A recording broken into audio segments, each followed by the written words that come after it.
ಈಗ ದೈವಗಳನ್ನ ಎಲ್ಲರೂ ನೋಡ್ಬೋದಾ? ಆ ದೈವಾರಾಧನೆಯಲ್ಲಿ ನೋಡಿ ಏನಾಗುತ್ತೆ ಇಲ್ಲಿ ಅಂತ ಹೇಳಿದ್ರೆ, ಈ ಕಾಂತಾರ ಮೂವಿ ಬಂದ್ಮೇಲೆ ಒಂದಷ್ಟು ತಪ್ಪುಗಳು ನಡೆದಿದೆ. ಆ ದೈವಗಳನ್ನ ತಗೊಂಡ್ಬಂದ್ಬಿಟ್ಟು ಎಲ್ಲಂದ್ರೆ ಅಲ್ಲಿ ಸ್ಥಾಪನೆ ಮಾಡುವಂತದ್ದು ಒಂದು. ಎರಡನೇದು, ಆ ಒಂದು ದೈವ ನಮ್ಮ ಮೇಲೆ ಬಂದಿದೆ ಅಂತ ಹೇಳ್ಬಿಟ್ಟು ಸುಮ್ನೆ ಆಕ್ಟಿಂಗ್ ಮಾಡಿ ತೋರಿಸುವಂತದ್ದು. ನನಗೆ ದೈವ ಬರ್ತಾ ಇದೆ ಅಂತ ಹೇಳ್ಬಿಟ್ಟು ಮನೆಯಲ್ಲೆಲ್ಲ ಇದು ಮಾಡೋದು, ಪ್ರಚಾರ ಮಾಡೋದು. ಹೋಗ್ಬಿಟ್ಟು ದೇವಸ್ಥಾನಗಳೆಲ್ಲ ಒಂಥರ ಮೈ ಮೇಲೆ ದರ್ಶನ ಬಂದವ್ರ ತರ ಕುಣಿಯೋದು, ಇದೆಲ್ಲ ಮಾಡೋದು. ಅದು ಆ ರೇಂಜಿಗೆ ಬಂದ್ಬಿಡ್ತಾರೆ. ಅದು ಜನಗಳಿಗೆ ಗೊತ್ತಾಗಲ್ಲ. ಅದರಿಂದ ಇದ್ರ ಬಗ್ಗೆ ಬಹಳ ಎಚ್ಚರಿಕೆ ತಗೋಬೇಕು. ದೈವಗಳು ಅಂದ್ರೆ ಯಾರು? ದೇವರಿಗೂ ದೈವಗಳಿಗೂ ಇರ್ತಕ್ಕಂಥ ವ್ಯತ್ಯಾಸ? ದೇವರು ಅಂದ್ರೆ ಬ್ರಹ್ಮ, ವಿಷ್ಣು, ಮಹೇಶ್ವರ, ಪಾರ್ವತಿ, ಲಕ್ಷ್ಮಿ, ಮಹಾಕಾಳಿ, ಸರಸ್ವತಿ. ಇವ್ರನ್ನ ಬಿಟ್ಟು ಇನ್ನು ಉಳಿದಿದ್ ಏನೇನಿದೆಯೋ ಎಲ್ಲಾನು ದೈವಗಳೇ. ದೇವ್ರನ್ನ ನಾವು ಕಾಂಟ್ಯಾಕ್ಟ್ ಮಾಡಕ್ ಆಗಲ್ಲ. ದೈವ ಆರಾಧನೆ ಮಾಡಿ ಪೂಜಿಸಿ ಅದರ ಒಂದು ಆಶೀರ್ವಾದವನ್ನು ಪಡ್ಕೊಳ್ಳುವಂತ ಶಕ್ತಿ ದೈವಗಳಿಗಿದೆ. ಬಹಳ ಒಂದು ವಿಶೇಷವಾಗಿರ್ತಕ್ಕಂಥ ಶಕ್ತಿ ಉಳ್ಳಂತ ಒಂದು ದೇವರು ಅಂತ ಹೇಳಿದ್ರೆ ಪಂಜುರ್ಲಿ ಏನು ಅಂತ ಹೇಳಿದ್ರೆ, ಅವನ್ನ ನಾವು ದೈವಗಳಿಗೆ ಮಂತ್ರಿ ಅಂತ ಹೇಳಿ ಕರಿಬಹುದು. ನಾವು ಅವನ ಎದುರುಗಡೆ ನಿಂತ್ಕೊಂಡ್ಬಿಟ್ರೆ ಅವ್ನ ಎಂತವನೇ ಆಗಿರ್ಲಿ ಬಿಡಲ್ಲ, ಅಷ್ಟು ಶಕ್ತಿ. ಕೊಯ್ಲ್ ಅಂತ ಹೇಳಿದ್ರೆ ನಮ್ಗಾಗಿರ್ತಕ್ಕಂಥ ಎಲ್ಲಾ ಒಂದು ಅನ್ಯಾಯಗಳನ್ನ ಒಂದು ಚೀಟಿಯಲ್ಲಿ ಬರೆದು, ಹುಲಿರಾಯ ಅಂತ ದೈವ ಇದೆ. ಆ ಹುಲಿರಾಯನಿಗೆ ಏನಾದ್ರು ನಾವು ಕೊಯ್ಲು ಕೊಟ್ಬಿಟ್ರೆ, ಹುಲಿ ಅವತಾರದಲ್ಲಿ ಬಂದವನು ಇವ್ರಿಗೆ ನಿದ್ದೆ ಮಾಡಕ್ ಕೊಡಲ್ಲ, ಮೈ ಕೈಯೆಲ್ಲ ಪರ್ಚೋದು, ಗಾಯಗಳು ಆಗತ್ತೆ. ತುಂಬಾ ವಿಚಿತ್ರವಾಗಿರೋ ಸಮಸ್ಯೆಗಳು ಮಾಡ್ತಾನೆ. ಧರ್ಮಸ್ಥಳಕ್ಕೆ ಹೋದಾಗ ಏನ್ ಅಣ್ಣಪೊಡೆ ಇದ್ದಾನೆ, ಅವನ್ ದೈವದ ಅಧಿಪತಿ. ಅವನು ಇಡೀ ಧರ್ಮಸ್ಥಳವನ್ನ ಕಾಪಾಡ್ತಾ ಇರೋನೇ ಅವನೇನೆ. ನಾವು ಈ ಕಡೆ ಮುನೀಶ್ವರ ಅಂತ ಮಾಡ್ತೀವಿ. ಮುನೀಶ್ವರ ದೈವ. ಓ, ಮುನೇಶ್ವರ ದೈವ. ಹೌದು. ಆಕ್ಚುಲಿ ಅದು ಸರ್ಪ ಹೋಗಿ ಒಂದ್ ಕಡೆ ತಪಸ್ಸು ಕೂತ್ಕೊಳ್ಳುತ್ತೆ. ಆ ತಪಸ್ಸು ಮಾಡ್ತಾ ಮಾಡ್ತಾ ಮಾಡ್ತಾ ಈ ಜಟೆ ಗಿಟೆ ಎಲ್ಲ ಬಂದು ಮುನೇಶ್ವರ ಆಗ್ತಾನ. ಏನಾದ್ರೂ ಅಕಸ್ಮಾತ್ ತಪ್ಪಿ ನಡೆದಾಗ ಎಲ್ಲೆಲ್ಲಿ ಆಗತ್ತೆ ಅಂತ ಹೇಳಿದ್ರೆ, ವ್ಯಾವಹಾರಿಕವಾಗಿ ಕುಸ್ತೋಗೋದು, ಶಾರೀರಿಕವಾಗಿ ಕುಸ್ತೋಗೋದು, ಮದ್ವೆ ಆಗಲ್ಲ, ಬರೀ ಗಲಾಟೆಗಳು ಮನೆಯಲ್ಲಿ. ದೈವದ ಆಟ ಇದೆ, ಮುನೇಶ್ವರನ ಆಟ. ಈಗ ಚೌಡಿ ಕೂಡ ದೈವ. ಹೌದು, ಚೌಡಿ ಕೂಡ ದೈವ. ದೇವರ ಪೂಜೆಗೆ ಅಂತ ದೈವದ ಪೂಜೆನ ಮಾಡ್ಬೇಕಾಗತ್ತೆ. ಈಗ ಕಾಂತಾರ 2 ಸಿನಿಮಾ ಕೂಡ ತೋರಿಸ್ತಾರೆ. ಅಂದ್ರೆ ಈ ದೈವಗಳಿಗೂ ಕೂಡ ಬಂಧನ ಮಾಡ್ಬೋದಾ? ದೈವ ಬಂಧನವನ್ನು ಮಾಡ್ಬೇಕಾದ್ರೆ ಈ ಸತ್ತ ಪ್ರಾಣಿಗಳು, ಪಕ್ಷಿಗಳು ಇರ್ತಾವಲ್ಲ, ಆತ್ಮವನ್ನ ಇಟ್ಕೊಂಡು ಆ ಒಂದು ದೈವವನ್ನ ಕಟ್ಟಾಕುವಂತದ್ದು ಇರುತ್ತೆ. ಈಗ ಎಲ್ಲರಿಗೂ ಬೇಕಾಗಿರೋದು ಹಣ. ಯಾವ ಪೂಜೆ ಮಾಡಬೇಕು? ಜನಗಳು ಯಾವಾಗ್ಲೂ ಕೋಟ್ಯಾಧಿಪತಿಗಳಾಗ್ಬೇಕು, ಅನುಕೂಲ ಆಗ್ಬೇಕು ಅಂತ ಹೇಳಿದ್ರೆ,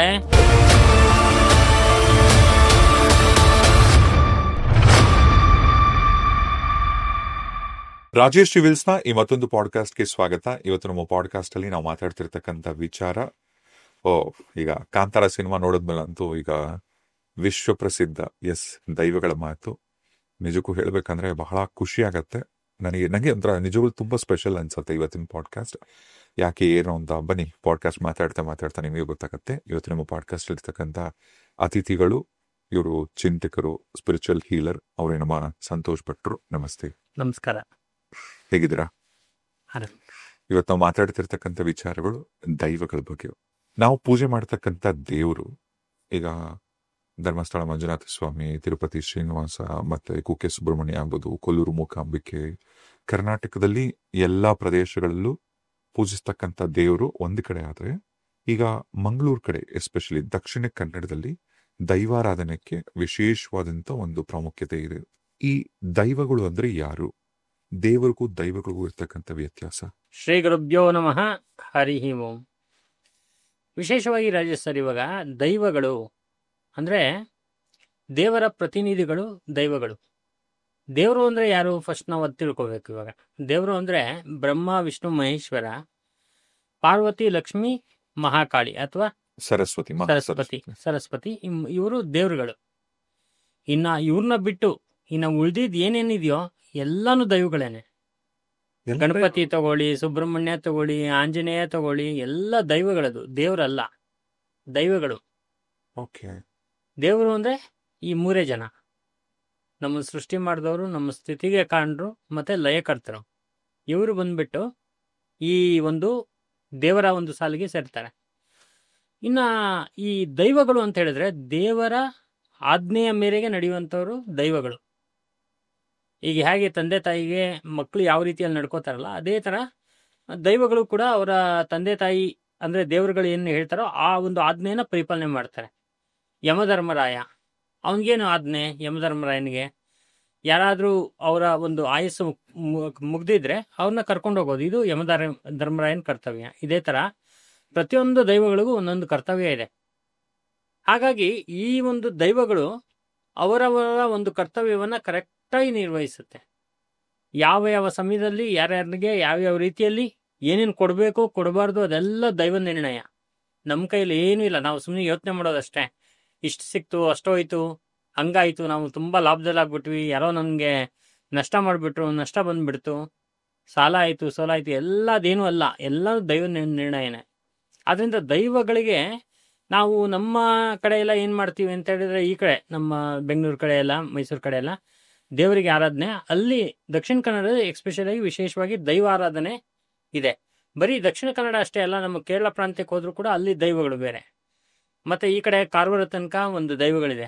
ದೈವಗಳಿಗೆ ಭಾರಿ ವಿಶೇಷವಾಗಿರ್ತಕ್ಕಂಥ ಸ್ಥಾನ ಮಾನ ಮತ್ತು ಅದರದ್ದೇ ಆಗಿರ್ತಕ್ಕಂಥ ಬಹಳ ಒಂದು ವಿಶೇಷವಾಗಿರ್ತಕ್ಕಂಥ ಸಿದ್ಧಿ ಸಾಧನೆಗಳಿದೆ. ಆದ್ದರಿಂದ ದೈವಗಳಿಗೆ ಯಥೇಚ್ಛವಾಗಿರ್ತಕ್ಕಂಥ ಶಕ್ತಿ. ಅಂದರೆ ದೇವರು ನೆಕ್ಸ್ಟ್ ಬಿಟ್ಟರೆ ಅದು ದೈವನೇ. ದೇವ್ರನ್ನ ನಾವು ಕಾಂಟ್ಯಾಕ್ಟ್ ಮಾಡೋಕ್ಕಾಗಲ್ಲ. ದೈವ ನಾವು ಆರಾಧನೆ ಮಾಡಿ ಪೂಜಿಸಿ ನಮ್ಮನ್ನು ನಾವು ಅದರ ಒಂದು ಆಶೀರ್ವಾದವನ್ನು ಪಡ್ಕೊಳ್ಳುವಂಥ ಶಕ್ತಿ ದೈವಗಳಿಗಿದೆ. ಸೊ ಈಗ ಇದನ್ನ ಹೀಗೆ ಅರ್ಥ ಮಾಡ್ಕೊಬೋದಾ? ಈಗ ಉದಾಹರಣೆಗೆ ಒಂದು ಸ್ಕೂಲ್ ಇರುತ್ತೆ. ಈಗ ಸ್ಕೂಲಲ್ಲಿ ಒಂದು 10,000 ಜನ ಸ್ಟೂಡೆಂಟ್ಸ್ ಇದ್ದಾರೆ. ಆ ಸ್ಟೂಡೆಂಟ್ಸ್ ಎಲ್ಲರಿಗೂ ಆ ಶಾಲೆಗೆ ಒಬ್ರು ಹೆಡ್ ಮಾಸ್ಟರ್ ಇರ್ತಾರೆ. ಆ ಹೆಡ್ ಮಾಸ್ಟರ್ ಎಲ್ಲರಿಗೂ ಹೇಳ್ಕೊಡಕ್ಕಾಗಲ್ಲ. ಸೊ ಕ್ಲಾಸ್ ಟೀಚರ್ಸ್ ಇರ್ತಾರಲ್ಲ, ಆ ತರ ಈ ಕ್ಲಾಸ್ ಟೀಚರ್ಸ್ ದೈವಗಳು ಅಂತ. ಹೌದು, ದೈವಗಳು ಅಂತ. ಅದಕ್ಕೆ ಒಂದೊಂದು ದೈವಕ್ಕೆ ಒಂದೊಂದು ಒಂದು ಒಂದು ಪರಿಮಿತಿ ಇದೆ. ಇಷ್ಟೇ ಮಾಡಬೇಕು ಅಂತಕ್ಕಂಥದ್ದಿದೆ. ಹಾಗಾಗಿ ಎಲ್ಲ ಒಂದು ಜನಗಳಿಗೂ ಏನಂದ್ರೆ ಏನೇ ಒಂದು ಕಷ್ಟ ಬಂದರೂ ಕೂಡ ಫಸ್ಟ್ ದೈವದ ಮೊರೆ ಹೋಗ್ತಾರೆ. ದೈವದ ಮೊರೆ ಹೋದ ತಕ್ಷಣ ಆ ದೈವ ಅವರ ಕೈಲಾಗ್ತಕ್ಕಂಥ ಎಲ್ಲ ಕೆಲಸಗಳನ್ನು ಮಾಡಿಬಿಡುತ್ತೆ. ಇನ್ನೂ ಎಕ್ಸ್ಟ್ರೀಮ್ ಲೆವೆಲಲ್ಲಿ ಇತ್ತು ಅಂದರೆ ಮಾತ್ರ ಅದು ದೇವರ ಒಂದು ಕಾಂಟ್ಯಾಕ್ಟ್ ತಗೊಂಡು ಅದನ್ನ ನೆರವೇರಿಸೋ ಮಾತ್ರ ನಾವು ದೈವಕ್ಕೆ ಕೇಳ್ಕೊಂಡಾಗ ಯಾವುದೇ ಇಂಥದ್ದಾಗಲ್ಲ ಅಂತಕ್ಕಂಥ ಕೆಲಸ ಇಲ್ಲ. ಎಲ್ಲ ಕೆಲಸಗಳು ಹಾಗೇ ಆಗುತ್ತೆ. ಆದ್ರಿಂದ ಈ ದೈವಕ್ಕೆ ಬಹಳ ವಿಶೇಷವಾಗಿರುತ್ತೆ. ಈಗಿಂದಲ್ಲ, ಇದು ಸುಮಾರು ಸಾವಿರಾರು ವರ್ಷಗಳ ಹಿಂದೆ ನಡೆದುಕೊಂಡು ಬಂದಿರತಕ್ಕಂಥ ಒಂದು ವಿಶೇಷವಾಗಿರ್ತಕ್ಕಂಥ ಶಕ್ತಿ ಇದು, ದೈವಶಕ್ತಿ. ಹಾಗಾದರೆ ದೈವಿಕವಾಗಿ ನಾವು ಏನೇ ಒಂದು ಕೆಲಸ ಮಾಡಿದರೂ ಕೂಡ ಅಲ್ಲಿ ದೈವದ ಒಂದು ಅನುಗ್ರಹ ಇರುತ್ತೆ. ಈಗ ಉದಾಹರಣೆಗೆ ಗಣಪತಿ ಬಂದು ತಲೆ ಬೇರೆ, ರುಂಡ ಬೇರೆ, ಮುಂಡ ಬೇರೆ ಅಲ್ವಾ? ಅದು ಒಂದು ದೈವದ ಒಂದು ಸಂಕೇತ. ಅದು ದೈವ ಯಾವುದು ಭಿನ್ನವಾಗಿರುತ್ತೆ ಅದು ಆ ದೈವ ಬಹಳ ಒಂದು ವಿಶೇಷವಾಗಿರ್ತಕ್ಕಂಥ ಶಕ್ತಿ ಹೊಂದಿರುತ್ತೆ. ಆದ್ರಿಂದ ನಾವೇನು ಮಾಡ್ತೀವಿ, ಆ ಶಕ್ತಿಯುತವಾಗಿರ್ತಕ್ಕಂಥ ದೈವವಾಗಿರ್ತಕ್ಕಂಥ ಗಣಪತಿಗೆ ಪೂಜೆ ಮಾಡಿದಾಗ ಎಲ್ಲ ಕೆಲಸಗಳನ್ನು ನಿರ್ವಿಘ್ನವಾಗಿ ನಡೆಯುವಂತೆ ಮಾಡಿಕೊಡುತ್ತೆ. ಅದೇ ಏನಾದರೂ ನಮಗೆ ಸ್ವಲ್ಪ ಆ ದೇವ್ರನ್ನ ಏನಾದ್ರು ಮರೆತು ನಾವು ಏನಾದ್ರು ಮುಂದೋಯ್ತು ಅಂದರೆ ಎಲ್ಲ ವಿಘ್ನಗಳು ಬಂದು ನಮ್ಮ ಕೆಲಸ ಯಾವುದು ಆಗಬಾರ್ದು, ಆ ರೀತಿಯಲ್ಲಿ ಒಂದು ತೊಂದರೆ ಆಗ್ಬಿಡುತ್ತೆ. ಅಂದ್ರೆ ಈಗ ಮೂಲ ತ್ರಿಮೂರ್ತಿಗಳು ಯಾರಿದಾರಲ್ಲ, ಬ್ರಹ್ಮ ವಿಷ್ಣು ಮಹೇಶ್ವರ, ಇವರು ಜೊತೆಗೆ ಮಹಾ ಸರಸ್ವತಿ ಅಥವಾ ಮಹಾಲಕ್ಷ್ಮಿ ಪಾರ್ವತಿ, ಯಾರು ಇವರೆಲ್ಲ ಇದ್ದಾರೆ, ಇವರುಗಳು ಮೂಲ ದೇವರು. ಸೊ ನಂತರದ್ ಯಾರಿದ್ರು ಕೂಡ ನೀವು ದೈವಗಳಂತಾನೆ ಹೇಳ್ತೀವಿ. ಹೌದು, ದೈವಗಳು ಅಂತೇಳಿ ನಾವು ಹೇಳೋದಲ್ಲ, ಅದು ಪುರಾಣ ಇತಿಹಾಸಗಳಲ್ಲಿ ಬಂದ್ಬಿಟ್ಟಿದೆ. ಆದ್ರೆ ಏನ್ ಮಾಡ್ತೀರಾ, ಇವಾಗ ಕೆಲವರೆಲ್ಲ ದೈವಸ್ಥಾನ ಬಂದು ದೇವಸ್ಥಾನ ಅಂತ ಆಗಿದೆ. ಅದು ಆಕ್ಚುಲಿ ದೈವಸ್ಥಾನಗಳು ಅದೆಲ್ಲ. ಈಗ ನರಸಿಂಹಸ್ವಾಮಿ ಈಗ ವಿಷ್ಣು ಅವತಾರ ಅಲ್ವಾ? ಸೊ ಅದನ್ನ ದೈವ ಅಂತ ಕರೀತಾರ. ಮಹಾವಿಷ್ಣು ದೇವರು, ಆ ಅವತಾರಗಳೆಲ್ಲ ದೈವನೇ. ಓಕೆ, ದೈವ ಅವತಾರಗಳು. ಈಗ ನರಸಿಂಹಸ್ವಾಮಿ ಬಂದ್ಬಿಟ್ಟು ಆ ಶರೀರ ಬಂದು ಮನುಷ್ಯಂದು, ತಲೆ ಬಂದು ಸಿಂಹದ್ದು ಭಿನ್ನವಾಗಿ, ಅದು ಬಹಳ ಉಗ್ರವಾಗಿರ್ತಕ್ಕಂಥ ರೂಪ ಅದು ನರಸಿಂಹಸ್ವಾಮಿದು. ಹಾಗಾಗಿ ಅದು ದೈವ, ನರಸಿಂಹ ದೈವ. ಹೀಗಾಗಿ ಆ ದೈವಗಳೆಲ್ಲ ಏನಾದರೂ ಈ ಥರ ಭಿನ್ನವಾಗಿರ್ತಕ್ಕಂಥ ರೂಪದಲ್ಲಿದ್ರೆ ಬಹಳ ಒಂದು ವಿಶೇಷವಾಗಿರೋ ಶಕ್ತಿ ಇರುತ್ತೆ. ಈಗ ಉದಾಹರಣೆಗೆ ಹನುಮಂತ, ಆಂಜನೇಯ, ಅವನು ಇವಾಗ ಏನಂತ ಹೇಳಿದ್ರೆ, ನಾವು ಆ ಹನುಮನನ ಒಂದು ಆರಾಧನೆ ಪೂಜೆಯನ್ನು ಮಾಡಬೇಕಾದ್ರೆ ಬಹಳ ವಿಶೇಷವಾಗಿರ್ತಕ್ಕಂಥ ಒಂದು ಶಕ್ತಿ, ಭಕ್ತಿ, ಮತ್ತೆ ಒಂಥರ ಆ ಒಂದು ನಮ್ಮಲ್ಲಿ ಒಂಥರ ಹುಮ್ಮಸ್ಸು ಬರುತ್ತೆ. ಅದಕ್ಕೆ ಏನಂತ ಹೇಳಿದ್ರೆ ಆ ಒಂದು ದೈವದ ಒಂದು ಅನುಗ್ರಹನೇ ಕಾರಣ. ಹಾಗಾಗಿ ಈ ದೈವಗಳಿಗೆ ವಿಶೇಷವಾಗಿರ್ತಕ್ಕಂಥ ಶಕ್ತಿ ಇದೆ. ಆದ್ರಿಂದ ಜನಗಳಿಗೆ ಯಾವುದೇ ಒಂದು ಸಮಸ್ಯೆ ಇದ್ರೂ ಕೂಡ, ಯಾರಿಗೋ ಒಬ್ಬನಿಗೆ ಮೋಸ ಮಾಡಿದ್ದಾನೆ, ದೈವಕ್ಕೆ ಹೋಗಿ ಮೊರೆ ಕೊಡ್ತಾರೆ. ಈ ಥರದ್ದೆಲ್ಲ ಪದ್ಧತಿಗಳು ಇದೆ. ಈಗ ನಮ್ಮ ಕರ್ನಾಟಕದಲ್ಲಿ ವಿಶೇಷವಾಗಿ ನಮ್ಮ ದಕ್ಷಿಣ ಕನ್ನಡ ಜಿಲ್ಲೆಯಲ್ಲಿ, ಈಗ ಮಂಗಳೂರು, ಸುಳ್ಯ, ಈಗ ಮತ್ತೆ ಮಡಿಕೇರಿ ಬಾರ್ಡರ್ ಆಗಲಿ, ಎಲ್ಲಾ ಕಡೆ ದೈವಾರಾಧನೆ ಮಾಡ್ತಾರೆ. ಈಗ ಪ್ರತಿಯೊಂದೊಂದು ಕಡೆ ಒಂದೊಂದು ದೈವಕ್ಕೆ ಪೂಜೆ ಮಾಡ್ತಾರೆ. ಈಗ ಕೊರಗಜ್ಜ ಒಂದ್ ಕಡೆ, ಆಮೇಲೆ ಸಾಕಷ್ಟು ಗುಳಿಗ, ಪಂಜು, ಕಲ್ಲುಟ್ಟಿ, ಪಂಜುಡ್ಲಿ, ಯಕ್ಷಿ. ಈಗ ಒಂದೊಂದು ದೈವದ ಬಗ್ಗೆ ನೀವು ಹೇಳ್ಬೋದಾ? ಈಗ ಖಂಡಿತವಾಗ್ಲು ನಾವು ಗುಳಿಗ ದೈವದಿಂದನೇ ಮಾತಾಡೋಣ. ಈಗ ಯಾರು ಅದಕ್ಕಿಂತ ಗುಳಿಗ? ಮುಂಚೆ ಇನ್ನೊಂದು ಮುಖ್ಯವಾಗಿರ್ತಕ್ಕಂಥ ವಿಷಯ ಹೇಳ್ತೀನಿ. ನಂದು ಆಕ್ಚುಲಿ ಮೂಲ ಸ್ಥಳ ಬಂದು ಕುಂದಾಪುರದವ್ರು ನಾವು. ಅಲ್ಲಿ ಬಂದು ಏನಾಗುತ್ತೆ ಅಂತ ಹೇಳಿದ್ರೆ ನಮ್ದೇ ಒಂದು ದೇವಸ್ಥಾನ ಇದೆ. ಅಲ್ಲಿ 5 ದೈವಗಳಿರ್ತಕ್ಕಂಥ ಭಾರಿ ಒಳ್ಳೆ ದೇವಸ್ಥಾನ ಒಂದಿದೆ, ತುಂಬಾ ಫೇಮಸ್ ಅದು. ಅಲ್ಲಿ ಕುಂದಾಪುರದ ಹತ್ರ ಹೋದ್ರೆ ಶಂಕರನಾರಾಯಣ ಅಂತಕ್ಕಂಥ ಒಂದು ಜಾಗ, ಅದು ಅಲ್ಲಿರುವಂತ ದೈವ, ಅದು 5 ದೈವ. ಊರ ಹೆಸರೇ ಶಂಕರನಾರಾಯಣ. ಊರ ಹೆಸರೇ ಶಂಕರನಾರಾಯಣ. ಓಕೆ. ಅಲ್ಲಿ ದೈವಗಳಿದೆ. ಯಾವ್ದ್ಯಾವ್ದು ಅಂದ್ರೆ ಕಲ್ಲುರ್ಟಿ ಇದೆ, ಪಂಜುಡ್ಲಿ ಇದೆ, ಯಕ್ಷಿ ಇದೆ, ಆಯ್ತಾ. ಆಮೇಲೆ ಕಾಳಮ್ಮ ಇದೆ, ಮತ್ತೆ ಇದು ಹೈಗುಳಿ ಅಂತ ಹೇಳ್ಬಿಟ್ಟು ಒಂದು ದೈವ. ಈ ಏನು ನಾವು ಕಲ್ಲುರ್ಟಿ ಅಂತ ಹೇಳ್ತೀವಲ್ಲ, ಆ ಕಲ್ಲುರ್ಟಿ ಅಂದ್ರೆ ಮೂಲ ದೇವರದು ಕಲ್ಲುರ್ಟಿ. ಆ ಕಲ್ಲುರ್ಟಿ ಎದುರುಗಡೆ ಒಂದು ಭೂತರಾಯ ಅಂತ, ಇವಾಗ ಶಿವನ್ ಮುಂದೆ ಯಾವ ತರ ನಂದಿರುತ್ತಲ್ಲ, ಅದೇ ತರ ಆ ಕಲ್ಲುರ್ಟಿ ಮುಂದೆ ಒಂದು ಭೂತರಾಯ ಅಂತ ಒಂದು ಸ್ಥಾಪನೆ ಮಾಡಿದ್ದಾರೆ. ಇದೆಲ್ಲ ಈ ದೇವಸ್ಥಾನ ಹೆಂಗೆ ಅಂತ ಹೇಳಿದ್ರೆ, ಇವಾಗ ಏನಾದ್ರೂ ತೊಂದ್ರೆ, ಯಾರಿಗೋ ಮೋಸ ಮಾಡಿದ್ರು ಅನ್ಕೊಳ್ಳಿ, ಅವಾಗ ಕೂಡ್ಲೆ ಹೋಗಿ ಆ ದೇವಸ್ಥಾನದಲ್ಲಿ ಒಂದು ಹರಕೆ ಮಾಡ್ಕೊಳ್ಳುವಂಥದ್ದು ಒಂದು ಇರುತ್ತೆ. ಹರಕೆ ಅಂದ್ರೆ ಅದನ್ನ ಹೊಯ್ಲು ಅಂತ ಹೇಳ್ತಾರೆ, ಹೊಯ್ಲ್ ಕೊಡೋದು ಅಂತ. ಹೊಯ್ಲ್ ಕೊಡೋದು ಈ ಧರ್ಮಸ್ಥಳದಲ್ಲೂ ಕೊಡ್ತಾರೆ. ಅಂದ್ರೆ ಹರಕೆ ಅದು ಹರಕೆ ಅಂದ್ರೆ ಇದು ಹರಕೆಗಿಂತ ಸ್ವಲ್ಪ ಜಾಸ್ತಿ ಎಕ್ಸ್ಟ್ರೀಮ್ ಲೆವೆಲ್ ಅಲ್ಲಿ ಇರುತ್ತೆ. ಅಂದ್ರೆ ಏನಾಗುತ್ತೆ ಅದು ಹೊಯ್ಲ್ ಕೊಟ್ರೆ, ಇವಾಗ ನೋಡಿ ಧರ್ಮಸ್ಥಳದಲ್ಲಿ ಇದೆ, ಈ ದೇವಸ್ಥಾನಗಳು ಎಲ್ಲೆಲ್ಲಿ ಇರುತ್ತೋ ಎಲ್ಲಾ ಕಡೆನೂ ಹೊಯ್ಲ್ ಕೊಡೋ ಒಂದು ಸಂಪ್ರದಾಯ ಇದೆ. ಹೊಯ್ಲ್ ಅಂತ ಹೇಳಿದ್ರೆ ನಮ್ಗಾಗಿರ್ತಕ್ಕಂಥ ಎಲ್ಲಾ ಒಂದು ಅನ್ಯಾಯಗಳನ್ನ ಒಂದು ಚೀಟಿಯಲ್ಲಿ ಬರೆದು, ತೆಂಗಿನಕಾಯಿ, ನಾಣ್ಯ, ಬೆಲ್ಲದ ಜೊತೆಗೆ ಅಲ್ಲಿ ಹೊಯ್ಲ್ ಕೊಡೋದು ದೇವರಿಗೆ. ಈಗ ನಾನು ಒಬ್ಬನಿಗೆ ಕೊಟ್ಟಿರ್ತೀನಿ ಹಣ, ಅವ್ನು ನಂಗೆ ಕೊಡಲ್ಲ, ಹೇಳ್ತಾನೆ ನಿನ್ನ ಹತ್ರ ಈಸ್ಕೊಂಡಿದೀನಿ, ಕೊಡಲ್ಲ, ಏನು ಸಾಕ್ಷಿ ಇಲ್ಲ, ಏನು ಮಾಡ್ಕೋ ಅಂತ. ಯಾವ ಕೋರ್ಟ್ಗೆ ಹೋಗ್ತೀರಾ, ಯಾವ ಕಚೇರಿಗೆ ಹೋಗ್ತೀರಾ? ಅವಾಗ ಏನಾಗುತ್ತೆ, ನಾನು ನೊಂದ್ಕೊಂಡಿರೋನು ದೈವಗಳ ಮೊರೆ ಹೋಗ್ತೀನಿ. ಕಲ್ಲುರ್ಟಿನೋ, ಪಂಜುರ್ಣಿನೋ, ಈ ಥರ ಯಾವ್ದಾರ ಒಂದು ದೈವಗಳ ಮೊರೆ ಹೋದಾಗ ಆ ದೈವ ಏನು ಮಾಡುತ್ತೆ ಅಂತ ಹೇಳಿದ್ರೆ, ಅದು ಸ್ಟಾರ್ಟ್ ಆಗುತ್ತೆ ಅವರಿಗೆ ತೊಂದರೆಗಳು.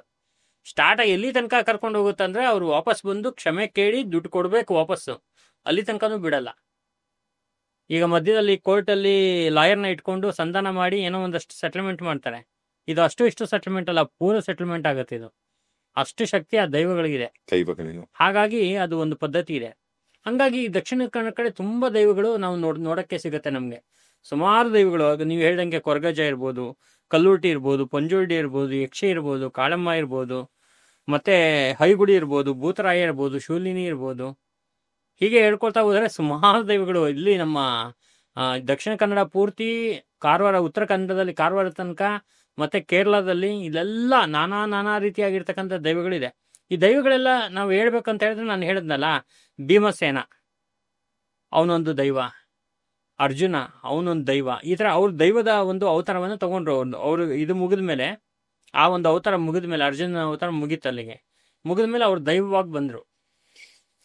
ಆತರ. ಮತ್ತೆ ಈ ಕೆಲವು ಈ ಯುದ್ಧದಲ್ಲಿ ಎಲ್ಲರಿಗೂ ಉಪಕಾರ ಮಾಡಿರ್ತಕ್ಕಂಥ ದೊಡ್ಡ ರಾಜರು ನಾವು ಮುಂದೆ ದೈವವಾಗ್ತೀವಿ ಅಂತೇಳಿ ಆ ದೈವಸ್ಥಾನದಲ್ಲಿ ಬಂದ್ರು. ಈ ಕೊರಗಜ್ಜ ಅಂದ್ರೆ, ಆಕ್ಚುಲಿ ಕೊರಗಜ್ಜ ಅಂದ್ರೆ ಅಜ್ಜ ಅಲ್ಲ ಅವನು. ಅದು ಜನಗಳಿಗೆ, ಎಷ್ಟೋ ಜನಗಳಿಗೆ ಗೊತ್ತಿಲ್ಲ, ಅಜ್ಜ ಅನ್ಕೊಂಡ್ಬಿಟ್ಟಿದ್ದಾರೆ. ಆ ಕಾಲದಲ್ಲಿ ಏನಾಗುತ್ತೆ, ಉಚ್ಚ ಜಾತಿ ನೀಚ ಜಾತಿ ಅಂತ ಇರುತ್ತೆ. ನೀಚ ಜಾತಿಯಲ್ಲಿ ಹುಟ್ಟಿರ್ತಕ್ಕಂಥ ಕೊರಗಜ್ಜ ಈ ಬುಟ್ಟಿಯನ್ನು ಮಾಡುವಂತ ಒಂದು ಸಂಪ್ರದಾಯ ಅವ್ರದ್ದು ಇರೋದು, ಬುಟ್ಟಿ ಮಾಡುವಂಥದ್ದು. ಕೈಯಲ್ಲಿ ಯಾವಾಗ್ಲೂ ಕೊರಗಜ್ಜನ ಕೈಯಲ್ಲಿ ಒಂದು ಕೋಲ್ ಇದ್ದೇ ಇರುತ್ತೆ. ಕೊರಗಜ್ಜ ಅಂದ ತಕ್ಷಣ ಅವನು ಅಜ್ಜ ಅಲ್ಲ, ಅವನೊಬ್ಬ ಹುಡುಗ. ಅಜ್ಜ ಅಲ್ಲ. ಇಲ್ಲಿ ಏನ್ ಮಾಡಿದಾರೆ, ಅದು ಬಿಂಬಿಸಿದ್ದಾರೆ. ಅಜ್ಜ ಅಂದ್ರೆ ಏನಪ್ಪಾ ಅಂದ್ರೆ ದೊಡ್ಡವರು. ಈಗ ನಾವು ಹಿರಿಯರಿಗೆ ಅಜ್ಜ ಅಂತ ಹೇಳಿ ಕರಿತೀವಿ. ನಮ್ಮ ಈ ಕಡೆ ನಿಮ್ ಬಳ್ಳಾರಿ ಈ ಕಡೆ ಎಲ್ಲ ಹೋದ್ರೆ ಏಳಿ ಅಜ್ಜವ್ರೆ ಅಂತ ಕರೀತಾರೆ. ಅಜ್ಜ ಅಂದ್ರೆ ತಾತ ಅಲ್ಲ, ಆಯ್ತಾ. ಅದು ಏನಾಗುತ್ತೆ ಅಂತ ಹೇಳಿದ್ರೆ, ಆ ಒಬ್ಬ ಹುಡುಗ ಹೋಗ್ತಾನೆ ದೇವಸ್ಥಾನಕ್ಕೆ. ಹೋದಾಗ ಅವನಿಗೆ ಒಳಗಡೆ ಸೇರ್ಸೋದಿಲ್ಲ. ಅದು ದೈವಕ್ಕೆ ತಂದಿರೋಂಥದ್ದು ಎಲ್ಲ ಸಾಮಗ್ರಿಗಳು ಅವನ ತಲೆ ಮೇಲೆ ಇರುತ್ತೆ. ಅವನೇನ್ ಮಾಡ್ತಾನೆ, ಆಯ್ತು ನನ್ ಸೇರ್ಸಲ್ಲಲ್ವಾ ಅಂತ ಹೇಳ್ಬಿಟ್ಟು ಅವ್ನು ತೆಗೆದುಬಿಟ್ಟು ಆ ಒಂದು ಸ್ಥಾನದೊಳಗಡೆ, ಆ ದೇವಸ್ಥಾನದೊಳಗಡೆ ಹಾಕ್ಬಿಡ್ತಾನೆ. ಹಾಕಿದಾಗ ಅವರೆಲ್ಲ ತಗೊಂಡು ಎಲ್ಲ ಉಪಯೋಗಿಸ್ಕೊಳ್ತಾರೆ. ಅವ್ರು ಕೇಳ್ತಾರೆ, ಅವಾಗ ಕೇಳ್ತಾನೆ ಈ ಅಜ್ಜ, ನೀನು ಎಲ್ಲ ನಾನು ತಂದಿರ್ತಕ್ಕಂಥ ಸಾಮಾನೆಲ್ಲ ನೀವು ಮುಟ್ಟಿದ್ರೆ ಏನೂ ಆಗಲ್ಲ, ನಾನು ಬಂದ್ರೆ ಮಾತ್ರ ತಪ್ಪಲ್ವಾ ಅಂತ. ಅಂದ್ರೆ ಅದು ಅವನು ಉದ್ಘಟತನ ಅಲ್ಲ, ಈ ಒಂದು ನ್ಯಾಯವಾಗಿ ಏನ್ ಕೇಳಬೇಕು ಸತ್ಯವಾಗಿ ಕೇಳ್ತಾನೆ. ಕೇಳ್ಬಿಟ್ಟು ಏನ್ ಮಾಡ್ತಾನೆ ಅಂತ ಹೇಳಿದ್ರೆ, ಅವನು ಒಂದು ಬೇಸರದಲ್ಲಿ ಬರ್ತಾ ಇರ್ಬೇಕಾದ್ರೆ ಆ ಒಂದು ದೈವದ ಕಟ್ಟೆ ಇರುತ್ತೆ ಒಂದ್ ಕಡೆ, ಅಲ್ಲಿ ಕಾಲಿಟ್ಬಿಡ್ತಾನೆ ಆ ಹುಡ್ಗ. ಸೊ ಕಾಲಿಟ್ಟಾಗ ಅಲ್ಲಿಂದ ಅವನಿಗೆ ಸ್ಟಾರ್ಟ್ ಆಗತ್ತೆ, ದೈವತ್ವ ಸ್ಟಾರ್ಟ್ ಆಗತ್ತೆ. ದೈವತ್ವ ಸ್ಟಾರ್ಟ್ ಆದ್ಮೇಲೆ ಎಷ್ಟೋ ಘಟನೆಗಳು ನಡೆಯುತ್ತೆ. ಎಷ್ಟೋ ಘಟನೆಗಳು ಅಂದರೆ ಎಲ್ಲರಿಗೂ ಹೆಲ್ಪ್ ಮಾಡೋ ಅಂಥದ್ದು, ಎಷ್ಟೋ ಜನಗಳಿಗೆ ಮನೆ ಉಳಿಸೋ ಅಂಥದ್ದು, ತೊಂದರೆ ಕೊಟ್ಟವ್ರಿಗೆಲ್ಲ ಅವ್ರಿಗೆಲ್ಲ ತಕ್ಕ ಪಾಠ ಕಲಿಸೋ ಅಂಥದ್ದು ಇವೆಲ್ಲ ನಡೆಯುತ್ತೆ. ಕೊನೆಗೆ ಅವನು ದೈವ ಪುರುಷನಾಗಿ ಕೊರಗಜ್ಜನಾಗಿ ನಿಲ್ಲಿಸ್ತಾನೆ ಮಂಗಳೂರಲ್ಲಿ. ಮತ್ತೆ ಇನ್ನೊಂದು ವಿಚಾರ ಏನಪ್ಪ ಅಂತ ಹೇಳಿದ್ರೆ, ಇಲ್ಲಿ ಈ ದೈವಸ್ಥಾನಗಳು ಅಂತ ಹೇಳ್ತೀವಲ್ಲ ನಾವು, ಆ ದೈವಸ್ಥಾನಗಳು ಎಲ್ಲೆಲ್ಲಿ ಇರುತ್ತೋ ಅಲ್ಲಲ್ಲೇ ಪರ್ಮನೆಂಟ್ ಅದು. ಅದನ್ನ ತಗೊಂಡ್ಬಂದು ನಾನು ಇನ್ನೊಂದ್ ಕಡೆ ಮಾಡ್ತೀನಿ, ಇನ್ನೊಂದ್ ಕಡೆ ಅದೆಲ್ಲ ಆಗಲ್ಲ. ಅದು ಅಂದ್ರೆ ಮೂಲ ಎಲ್ಲಿರುತ್ತೆ ಅಲ್ಲೇ, ಮೂಲ ಎಲ್ಲಿರುತ್ತೋ ಅಷ್ಟೇ ದೈವಸ್ಥಾನ. ಈಗ ಧರ್ಮಸ್ಥಳ ಮಂಜುನಾಥ ಸ್ವಾಮಿ ಆಯ್ತಾ, ಈಗ ನಾನು ಒಂದು ಶಿವನ್ ಲಿಂಗ ಮಾಡಿಸ್ಬಿಟ್ಟು ಧರ್ಮಸ್ಥಳ ಮಂಜುನಾಥ ಸ್ವಾಮಿ ಅಂತ ಬೆಂಗಳೂರಲ್ಲಿ ಮಾಡಿಸ್ಬೋದು ನಾನು. ಆದ್ರೆ ಅಲ್ಲಿರೋಕಂತ ಆ ಕ್ಷೇತ್ರದ ಶಕ್ತಿ ಇಲ್ಲಿ ಬರ್ಬೇಕಲ್ಲ, ಅಣ್ಣಪ್ಪ ಬರ್ಬೇಕಲ್ಲ, ಇಲ್ಲಿಗೆ ಬರಲ್ಲ ಹಂಗೆಲ್ಲ. ಆದ್ರಿಂದ ಏನ್ ಮಾಡ್ತಾರೆ ಅಂತ ಹೇಳಿದ್ರೆ, ಕೆಲವರೆಲ್ಲ ಸ್ವಲ್ಪ ಏನೋ ಒಂದು ಆಸೆ ಆಕಾಂಕ್ಷೆಗೆ ಒಂದು ದೈವಸ್ಥಾನ ಅಂತ ಹೇಳ್ಬಿಟ್ಟು ಮಾಡ್ಬಿಡ್ತಾರೆ. ಅದೆಲ್ಲ ತುಂಬಾ ತಪ್ಪು, ಮಾಡಬಾರ್ದು. ಕೊರಗಜ್ಜ ಎಲ್ಲಿರ್ತಾನೋ ಮೂಲವಾಗಿ ಆ ಮೂಲದಲ್ಲಿರೋದೇ ಅಲ್ಲೇ ಶಕ್ತಿ ಅದು. ಹಾಗಾಗಿ ಯಾರು ಹೋಗ್ಬೇಕಾದ್ರೂ ಆ ದೈವಸ್ಥಾನಕ್ಕೆ ಹೋಗಿ ನಮಸ್ಕಾರ ಮಾಡ್ಕೋಬೇಕು, ಅಲ್ಲೇ ಶಕ್ತಿ ಇರುತ್ತೆ. ಹಾಗೆ ಮತ್ತೆ ಈ ದೈವಗಳಲ್ಲಿ ಬಹಳ ಒಂದು ವಿಶೇಷವಾಗಿರ್ತಕ್ಕಂಥ ಶಕ್ತಿ ಉಳ್ಳಂತ ಒಂದು ದೇವರು ಅಂತ ಹೇಳಿದ್ರೆ ಪಂಜುರ್ಲಿ. ಪಂಜುರ್ಲಿ ಏನು ಅಂತ ಹೇಳಿದ್ರೆ, ಅವನ್ನ ನಾವು ದೈವಗಳಿಗೆ ಮಂತ್ರಿ ಅಂತ ಹೇಳಿ ಕರಿಬಹುದು. ಪಂಜುರ್ಲಿಯನ್ನ ಎಷ್ಟು ಶಕ್ತಿ ಅಂತ ಹೇಳಿದ್ರೆ, ನಾವು ಪಂಜುರ್ಲಿ ಹತ್ರ ಏನಾದ್ರೂ ಒಂದು ಈ ತರದ್ದು ಅಪರಾಧಗಳು ಇರುತ್ತಲ್ಲ, ಏನಾದ್ರೂ ಕೆಲವು ಅಪರಾಧಗಳು ಇರುತ್ತಲ್ಲ, ಅಂತಹ ಅಪರಾಧಗಳನ್ನ ನಾವು ಕೇಳ್ಬಿಟ್ರೆ ಆ ಪಂಜುರ್ಲಿ ಹತ್ರ ಕ್ಷಮಾಯಾಚನೆ ಮಾಡ್ಬಿಟ್ರೆ, ಅದಕ್ಕೆ ತಕ್ಕಂತಹ ಒಂದು ಸಣ್ಣ ಪುಟ್ಟ ಶಿಕ್ಷೆಗಳನ್ನ ಕೊಟ್ಟು ಅವ್ನು ಕ್ಷಮಿಸುವಂತ ಗುಣ ಇದೆ ಪಂಜುರ್ಲಿಗೆ. ಅದೇ ನಾವು ಅವನ ಎದುರುಗಡೆ ನಿಂತ್ಕೊಂಡ್ಬಿಟ್ರೆ ಅವನು ಎಂಥವನೇ ಆಗಿರ್ಲಿ ಬಿಡಲ್ಲ, ಅಷ್ಟು ಶಕ್ತಿ ಪಂಜುರ್ಲಿ ದೈವಕ್ಕೆ. ಅದೇ ತರ ಮತ್ತೆ ಈ ಕಲ್ಲುಕುಟಿಕನೂ ಅಷ್ಟೇನೆ, ಇದು ಅಷ್ಟೇನೆ, ಅದೇ ತರ ಪಂಜುರ್ಲಿ ತರನೇ ಒಂದು ದೈವ. ಇವನ್ನ ನಾವು ಸೇನಾಧಿಪತಿ ಅಂತ ಹೇಳಿ ಹೇಳ್ಬೋದು. ಆ ಕಲ್ಲುಕುಟಿಕಕ್ಕೆ ಏನಾದ್ರು ನಾವು ಇಂಥ ಹರಕೆ ಅಂತ ಹೇಳ್ಬಿಟ್ಟು ಮಾಡ್ಕೊಂಡ್ಬಿಟ್ರೆ, ನಿಂಗೊಂದು ಸೇವೆ ಕೊಡ್ತೀನಿ, ಒಂದು ಕೋಲ ಮಾಡ್ತೀನಿ ಅಥವಾ ಒಂದು ಕೋಳಿ ಕೊಡ್ತೀನಿ, ಈ ತರದ್ದೇನೋ ಒಂದು ಅನ್ಕೊಂಡ್ಬಿಟ್ರೆ ಕೂಡ್ಲೇ ಅದು ಇಮಿಡಿಯೇಟ್ ಆಗಿ ನಡೆದೋಗ್ಬಿಡುತ್ತೆ. ಅಲ್ಲ, ಇದು ಯಾರು ಬೇಕೋ ಮಾಡಿಸ್ಬೋದಾ ಅಥವಾ ಅವರು ವಂಶ ಅಂದ್ರೆ ಅವರ ಕುಟುಂಬಗಳಲ್ಲಿ ಬಂದಿರಬೇಕಾ? ಇದು ಹೇಗೆ, ಯಾವ ರೀತಿಯಲ್ಲಿ? ಈಗ ನೀವು ಈಗ ಯಾವುದೇ ದೈವಗಳು ತಗೊಳ್ಳಿ, ಈಗ ಪಂಜುರ್ಲಿ ಆಗ್ಬೋದು ಅಥವಾ ನೀವು ಕೇಳ್ತಾ ಇರೋದು ನನ್ಗೆ ಅರ್ಥ ಆಯ್ತು. ದೈವ ದರ್ಶನ ಕೇಳ್ತಾ ಇದ್ದೀರಾ? ದೈವ ದರ್ಶನನ ಮೈ ಮೇಲೆ ಬರುವಂತ ದರ್ಶನ ಕೇಳ್ತಾ ಇದ್ದೀರಾ? ಅಲ್ಲ, ಈಗ ನೀವು ಹರಕೆ ಅಂದ್ರೆ ಅವ್ರ ಕುಟುಂಬಗಳಲ್ಲಿ ಇದ್ರೆ ಮಾತ್ರ ಮಾಡಿಸ್ಬೇಕಾ? ಅಥವಾ ಈಗ ಫಾರ್ ಎಕ್ಸಾಂಪಲ್ ಈಗ ಬೆಂಗಳೂರು ಜನಕ್ಕೋ ಅಥವಾ ಮೈಸೂರು ಜನಕ್ಕೋ ಅಥವಾ ಬೇರೆ ಈಗ ವಿಶ್ವದ ನಾನಾ ಭಾಗದಲ್ಲಿ ಈಗ ಪಾಡ್ಕಾಸ್ಟ್ ನೋಡ್ತಿರ್ತಕ್ಕಂಥ ಕನ್ನಡಿಗರಿಗೆ ಈಗ ಅವರಿಗೆ ದೈವದ ಜೊತೆ ಕನೆಕ್ಟ್ ಆಗಿ ದೈವಕ್ಕೊಂದು ಹರಕೆ ಮಾಡ್ಕೊಂಡಾಗ ಯಾರು ಬೇಕೋ ಮಾಡ್ಕೊಬಹುದು ಅಂತನಾ, ಅಥವಾ ಅವ್ರ ಕುಟುಂಬಗಳಲ್ಲಿ ಅಂತ, ಅಥವಾ ದಕ್ಷಿಣ ಕನ್ನಡದಲ್ಲಿ ಇರ್ತಕ್ಕಂಥ ಆ ಕುಟುಂಬಗಳು ಮಾತ್ರ ಮಾಡಬೇಕು ಅಂತನಾ? ಸ್ಕೂಲಲ್ಲಿ ನೀವು ಹೇಳಿದ್ರಲ್ಲ ಸ್ಟೂಡೆಂಟ್ಸ್ ಅಂತ ಎಕ್ಸಾಂಪಲ್, ಆತರ ಎಲ್ಲರೂ ಸ್ಟೂಡೆಂಟ್ಸೇ ಆ ದೈವಕ್ಕೆ. ಯಾರು ಬೇಕಾದ್ರೂ ಒಂದು ಕ್ವಶನ್ ಕೇಳ್ಬೋದು, ಆನ್ಸರ್ ತಗೋಬಹುದು, ಈ ರೀತಿಯಲ್ಲಿ ಇರುತ್ತೆ. ಅವ್ರು ಕೇಳಬೇಕು, ಇವ್ರು ಕೇಳಬೇಕು, ದಕ್ಷಿಣ ಕನ್ನಡದವರೇ ಕೇಳಬೇಕು, ಉತ್ತರ ಕನ್ನಡ ಆ ಥರ ಎಲ್ಲ ಏನಿಲ್ಲ. ಯಾರಿಗೆ ಕಷ್ಟ ಇದೆಯೋ ಯಾರು ಬೇಕಾದ್ರೂ ಹೋಗಿ ಮೊರೆ ಇಡ್ಬೋದು. ಆ ಮೊರೆ ಇಟ್ಟಾಗ ಏನಾಗತ್ತೆ ಅಂತ ಹೇಳಿದ್ರೆ, ಅದು ತಕ್ಕಂಗೆ ಅದಕ್ಕೆ ತಕ್ಕಂಗೆ ನ್ಯಾಯವಾಗಿದ್ರೆ ನ್ಯಾಯವಾಗಿರ್ತಕ್ಕಂಥ ಒಂದು ಆನ್ಸರ್ ಅನ್ನ ಕೊಡುತ್ತೆ. ಅನ್ಯಾಯವಾಗಿದ್ದು ನಾವು ಹೋಗಿ ನ್ಯಾಯ ಕೊಡು ಅಂತ ಕೇಳಿದ್ರೆ ಅದು ಏನೂ ಅನುಕೂಲ ಆಗಲ್ಲ. ಅದರಿಂದ ಆ ಥರದ್ರಲ್ಲಿ ಇರುತ್ತೆ. ಹಾಗಾಗಿ ಅದಕ್ಕೆ ಇಂಥ ಕುಲ ಜಾತಿ ಗೀತಿ ಏನೂ ಇಲ್ಲ, ಯಾರು ಬೇಕಾದ್ರೂ ಹೋಗ್ಬೋದು. ಈ ಕೊರಗಜ್ಜನ ಹತ್ರ ಎಷ್ಟೋ ಜನ ಒಳ್ಳೆ ಜನನೇ ಹೋಗಿ ಕೇಳ್ತಾರೆ, ನನಗೆ ನೋಡು ಇಂಥ ಆಗಿದೆ, ಇಂಥ ತೊಂದರೆ ಆಗಿದೆ ಅಂತೇಳಿ ಹರಕೆ ಮಾಡ್ಕೊಳ್ತಾರೆ. ಕೊರಗಜ್ಜನಿಗೆ ಕೆಲವು ಕೊಡೋವಂಥ ಚಕ್ಲಿಗಳು ಅದೆಲ್ಲ ಇರುತ್ತೆ, ಕೊಡೋವಂಥ ಪದಾರ್ಥಗಳು. ಹಂಗಾಗಿ ಅದು ಕೊಟ್ಟು ಬೇಡ್ಕೊಂಡಾಗ ಸ್ವಲ್ಪ ಒಳ್ಳೆ ಒಂದು ರಿಸಲ್ಟ್ ಬರುತ್ತೆ. ಕೊರಗಜ್ಜನಿಗೆ ಎಲೆ ಅಡಿಕೆ, ಚಕ್ಲಿ, ಮದ್ಯ ತುಂಬಾ ಮದ್ಯಪ್ರಿಯ, ಮದ್ಯ ಕೊಡೋದು ಅದೆಲ್ಲ ಇರುತ್ತೆ. ಆಮೇಲೆ ಹೂವು. ಹೌದು, ಹೂವು. ಹಿಂಗೆ. ಆಮೇಲೆ ಈಗ ಪಂಜುರ್ಲಿ ದೈವಕ್ಕೆ ಬಂದ್ಬಿಟ್ಟು ಕೋಳಿ. ಪಂಜುರ್ಲಿ ದೈವ ಬಂದ್ಬಿಟ್ಟು ಅದಕ್ಕೆ ವಿಶೇಷವಾಗಿರ್ತಕ್ಕಂಥ ಶಕ್ತಿ ಏನು ಅಂದ್ರೆ ಶಿವಗಣದಲ್ಲಿ ಒಂದು ಗಣ ಯಾವುದು ಅಂದ್ರೆ ಪಂಜುರ್ಲಿ. ಆ ಪಂಜುರ್ಲಿ ಅಂತಕ್ಕಂಥ ಒಂದು ದೈವ ಏನಿದೆ, ಆ ದೈವ ನಮ್ಗೆ ಒಂದು ವಿಶೇಷವಾಗಿರ್ತಕ್ಕಂಥ ಅನುಕೂಲ ಮಾಡ್ಕೊಡುತ್ತೆ. ಯಾವ ತರ ಅನುಕೂಲ ಅಂದ್ರೆ, ಯಾವುದೋ ಒಂದು ದೊಡ್ಡ ಒಂದು ಆಪತ್ನಲ್ಲಿ ನಾವು ಸಿಕ್ಕಿರ್ತೀವಿ ಅಂದ್ರೆ, ಯಾವ್ದಾದ್ರು ಒಂದು ಕೋರ್ಟು ಕಚೇರಿ ವ್ಯವಹಾರಗಳಲ್ಲಾಗ್ಲಿ, ಅಥವಾ ಯಾರಾದ್ರೂ ನಮ್ಗೆ ತುಂಬಾ ದೊಡ್ಡ ಮೋಸ ಆಗ್ಲಿ, ಅನ್ಯಾಯವಾಗ್ಲಿ ಮಾಡಿದ್ರೆ, ಅಂತ ವಿಚಾರದಲ್ಲಿ ಈ ಪಂಜುರ್ಲಿ ದೈವ ಏನಿದೆ ರಾತ್ರಿ 12 ಮೇಲೆ ಆಕ್ಟಿವ್ ಆಗುತ್ತೆ. ಮನುಷ್ಯನ ನಿದ್ರಾ ಸಮಯ ರಾತ್ರಿ 12 ಮೇಲೆ. ಅಲ್ಲಿಂದ ಶುರುವಾಗಿ ಬಹಳಷ್ಟು ತೊಂದರೆ ಹಿಂಸೆಗಳನ್ನೆಲ್ಲ ಕೊಟ್ಟು ಆ ನ್ಯಾಯವಾಗಿ ಈ ಒಂದು ಮನುಷ್ಯನಿಗೆ ಏನು ಅನುಕೂಲ ಆಗ್ಬೇಕು ಆ ಅನುಕೂಲವನ್ನು ಮಾಡಿಕೊಡುತ್ತೆ. ಅಷ್ಟು ಅದ್ಭುತವಾಗಿರ್ತಕ್ಕಂಥ ಒಂದು ಇದಿರುತ್ತೆ. ನಮ್ಮ ಒಂದು ಅಜ್ಜನ ಕತೆ ಹೇಳ್ತೀನಿ ನಾನು ನಿಮಗೆ, ದೈವ ಹೆಂಗೆ ನಮ್ಗೆ ಕನೆಕ್ಟ್ ಆಯಿತು ಅಂತೇಳಿ. ನಮ್ಮ ಅಜ್ಜ ಬಂದು ಏನು ಮಾಡಿದ್ರು, ಅವರೆಲ್ಲ ರತ್ನ ವ್ಯಾಪಾರಿಗಳು. ಏನು ಹೇಳಿ, ನವರತ್ನ ವ್ಯಾಪಾರಿಗಳು, ಜೆಮ್ ಸ್ಟೋನ್ ಅಂತ ಕರಿತೀವಲ್ಲ, ವಜ್ರ, ಹವಳ, ಪಚ್ಚೆ, ಈ ಥರ. ಆ ಕಾಲದಲ್ಲಿ ಇದಿಲ್ಲ, ಏನು ನಿಮ್ಮ ಗಾಡಿಗಳಿಲ್ಲ, ಏನಿಲ್ಲ, ಸ್ಕೂಟ್ರ್ ಇಲ್ಲ, ಬೈಕ್ ಇಲ್ಲ, ಗಾಡಿ ಇಲ್ಲ, ಏನೂ ಇಲ್ಲ. ಅಂಥ ಸಮಯದಲ್ಲಿ ಏನಾಗುತ್ತೆ ಅಂತ ಹೇಳಿದ್ರೆ, ಅವರು ರತ್ನ ವ್ಯಾಪಾರ ಮಾಡೋಕ್ಕೆ ಅಂತ ಹೋಗ್ತಾರೆ. ಹೋಗ್ಬಿಟ್ಟು ಅಲ್ಲಿ ನ್ಯಾಯವಾಗಿ ಅವ್ರು ಏನಂದರೆ ತುಂಬ ನ್ಯಾಯ, ತುಂಬ ಧರ್ಮ, ಸತ್ಯ ದೇವತೆ, ಮಂತ್ರ ದೇವತೆ ಅಂತ ದೈವ ಇದೆ, ಆ ದೈವವನ್ನು ಜಾಸ್ತಿ ಪೂಜೆ ಮಾಡ್ತಾ ಇರ್ತಾರೆ ಅವರು. ಹಾಗಾಗಿ ಕರೆಕ್ಟಾಗಿರ್ತಕ್ಕಂಥ ಒಂದು ಬೆಲೆ ಕೊಟ್ಟು ಎಲ್ಲ ಮಾಡಿಕೊಂಡು ಒಂದು ದಿವಸ ಏನಾಗುತ್ತೆ, ಒಂದೆರಡು ಗಂಟು ಉಳಿದು ಬಿಡುತ್ತೆ. ಆ ಉಳಿದು ಬಿಟ್ಟಾಗ ಅವರು ಏನು ಮಾಡ್ತಾರೆ, ನಡ್ಕೊಂಡೇ ಬರಬೇಕು. ಇವ್ರು ಎಲ್ಲಿರ್ತಾರೆ ಜಾಗ, ದಕ್ಷಿಣ ಕನ್ನಡದಲ್ಲಿ, ಅಲ್ಲಿ ನಡ್ಕೊಂಡೇ ಬರಬೇಕು. ಸುಮಾರು ಎಷ್ಟು ಕಿಲೋಮೀಟ್ರು, 14 ಕಿಲೋಮೀಟ್ರು, 18 ಕಿಲೋಮೀಟ್ರು, 25 ಕಿಲೋಮೀಟ್ರು, ಈ ಥರ ದೂರ ವ್ಯಾಪಾರಕ್ಕೆ ಅಂತ ಹೋಗೋದು.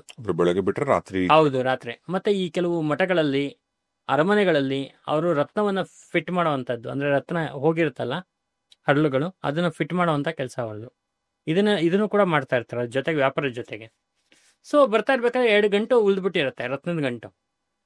ಆಗಿನ ಕಾಲದಲ್ಲೇ ಏನಿಲ್ಲ ಅಂತ ಹೇಳಿದ್ರೆ ಒಂದು 3 ಲಕ್ಷ ಅನ್ಕೊಳ್ಳಿ, ಇವಾಗ ಒಂದು 3.25 ಕೋಟಿ 4 ಕೋಟಿ ಆಗ್ಬೋದು ಒಂದೊಂದು ಗಂಟು. 2 ಗಂಟೆ ಇಟ್ಕೊಂಡು ಬರ್ತಾ ಇರ್ತಾರೆ ಅವರು. ಬರ್ತಾ ಇರ್ಬೇಕಾದ್ರೆ ಏನಾಗುತ್ತೆ, ಒಂದು ಹಳ್ಳಿಲಿ ಪೂರ್ತಿ ಆ ಜನ ಬಂದು ಪೂರ್ತಿ ಒಂದು ಇದು ಅಂದರೆ ಎಲ್ಲ ಒಂದು ಅನ್ಯಾಯಗಳು ಮಾಡೋವಂಥದ್ದು, ಅಲ್ಲಿ ಏನು ದೇವರು ದೈವ ಅನ್ನೋದೇನಿಲ್ಲ, ಬರೀ ಕುಡಿಯೋದು ಅಂತ ಒಂದು ಜಾಗ ಅದು, ಒಂದು ಹಳ್ಳಿ ಅದು. ಆ ಹಳ್ಳಿಯಲ್ಲಿ ಏನಾಗುತ್ತೆ, ಇವರು ಅಪ್ಪಿತಪ್ಪಿ ಬಲಗಡೆ ಹೋಗ್ಬೇಕಾಗಿರೋರು ಎಡಗಡೆ ಬಂದುಬಿಡ್ತಾರೆ, ಆ ಹಳ್ಳಿಗೆ ಎಂಟ್ರಿ ಆಗಿಬಿಡ್ತಾರೆ. ಎಂಟ್ರಿ ಆದ ತಕ್ಷಣ ಒಬ್ಬ ಹುಡುಗ ಕೇಳ್ತಾನೆ, ಎಲ್ಲಿ ಹೋಗ್ಬೇಕು ನೀವು ಅಂತ. ಇವ್ರಿಗೆ ಗೊತ್ತಿರಲ್ಲ ಅದು ಹಳ್ಳಿ ಆ ಥರದ್ದು ಹಳ್ಳಿ ಇದೆ ಅಂತ. ಸೊ ಇವ್ರು ಹೇಳ್ತಾರೆ, ಈ ಥರ ಹೋಗ್ಬೇಕಪ್ಪ, ನನ್ನ ಜಾಗಕ್ಕೆ ಹೋಗ್ಬೇಕು ಅಂತ ಹೇಳ್ತಾನೆ. ಏನಿದೆ ನಿಮ್ಮ ಹತ್ರ ಅಂತ ಕೇಳ್ತಾನೆ ಆ ಹುಡುಗ, ಸುಮಾರು ಒಂದು 14 ವರ್ಷದ ಹುಡುಗ. ನಮ್ಮ ಅಜ್ಜ ಹೇಳ್ತಾರೆ, ಇಲ್ಲಿ ನನ್ನ ಹತ್ರ ನವರತ್ನ ಇದೆ, ನಾನು ನವರತ್ನ ವ್ಯಾಪಾರಿ, ನವರತ್ನದ ಗಂಟೆ ಇಟ್ಕೊಂಡಿದ್ದೀನಿ, ಸುಮಾರು ಎಷ್ಟಿದೆ ಅಂತ ಇವ್ರು ಹೇಳ್ತಾರೆ. ಹೇಳಿದ ತಕ್ಷಣ ಏನು ಮಾಡ್ತಾರೆ, ಇವನು ವಿತಿನ್ ಒಂದು 10 ನಿಮಿಷದಲ್ಲಿ ಇಡೀ ಊರಿನವ್ರಿಗೆ ಪ್ರಚಾರ ಆಗಿಬಿಡುತ್ತೆ. ಅಂದರೆ ಊರಂತೀನಿ, ಈ ಗ್ರಾಮಕ್ಕೆ ಪ್ರಚಾರ ಆಗಿಬಿಡುತ್ತೆ ಈ ಥರ ಆಗಿದೆ ಅಂತ. ಸೊ ಗ್ರಾಮದಲ್ಲಿ ಏನು ಮಾಡ್ತಾರೆ ಅಂದರೆ, ಒಂದು 200 ಜನ ರೆಡಿ ಆಗ್ತಾರೆ, ಇವರು ಹೊಡೆದು ಸಾಯಿಸಿ ಈ ಗಂಟನ್ನು ತೊಗೊಂಡೋಗ್ಬೇಕು, ಅದನ್ನು ಗ್ರಾಮದವ್ರು ಹಂಚ್ಕೋಬೇಕು, ಈ ಥರ ಒಂದು ಪ್ಲ್ಯಾನ್ ಇರುತ್ತೆ. ಪ್ಲ್ಯಾನ್ ಇರ್ಬೇಕಾದ್ರೆ ಏನಾಗ್ಬಿಡುತ್ತೆ ಅಂತ ಹೇಳಿದ್ರೆ, ಇವರು ಎಂಟ್ರಿ ಆಗ್ತಾರೆ. ಎಂಟ್ರಿ ಆಗಿ ಸ್ವಲ್ಪ ಮುಂದೆ ಹೋಗ್ಬಿಟ್ಟು ತುಂಬ ದಾಹ ಆಗಿರೋದ್ರಿಂದ ಸ್ವಲ್ಪ ನೀರು ಕುಡಿಯೋಣ ಅಂಥೇಳಿ ಒಂದು ಬಾವಿ ಇರೋಂಥ ಒಂದು ಮನೆ ಹತ್ರ ಬರ್ತಾರೆ. ಬಂದು ಆ ಹೆಂಗಸಿಗೆ ಕೇಳ್ತಾರೆ, ಸ್ವಲ್ಪ ನೀರು ಕೊಡಮ್ಮ ಅಂಥೇಳಿ. ಅವರು ಆಯಿತು ತರ್ತೀನಿ ಅಂತ ಒಳಗಡೆ ಹೋಗ್ತಾಳೆ. ಇವಳು ಒಳಗಡೆ ಹೋಗ್ತಾ ಇರ್ತಂಗೆ ಒಬ್ಬ ದೊಣ್ಣೆ ಇಟ್ಕೊಂಡು ಹೊರಗಡೆ ಬರ್ತಾನೆ.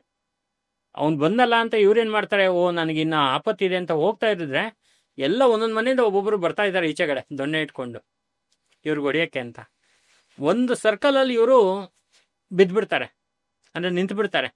ಇವ್ರಿಗಿನ್ನು ಓಡೋಕ್ಕಾಗಲ್ಲ. ಸುತ್ತಲೂ ಎಲ್ಲ ಬಂದುಬಿಡ್ತಾರೆ, 200 ಜನ, ಇವರೊಬ್ಬರು ಮಧ್ಯದಲ್ಲಿ.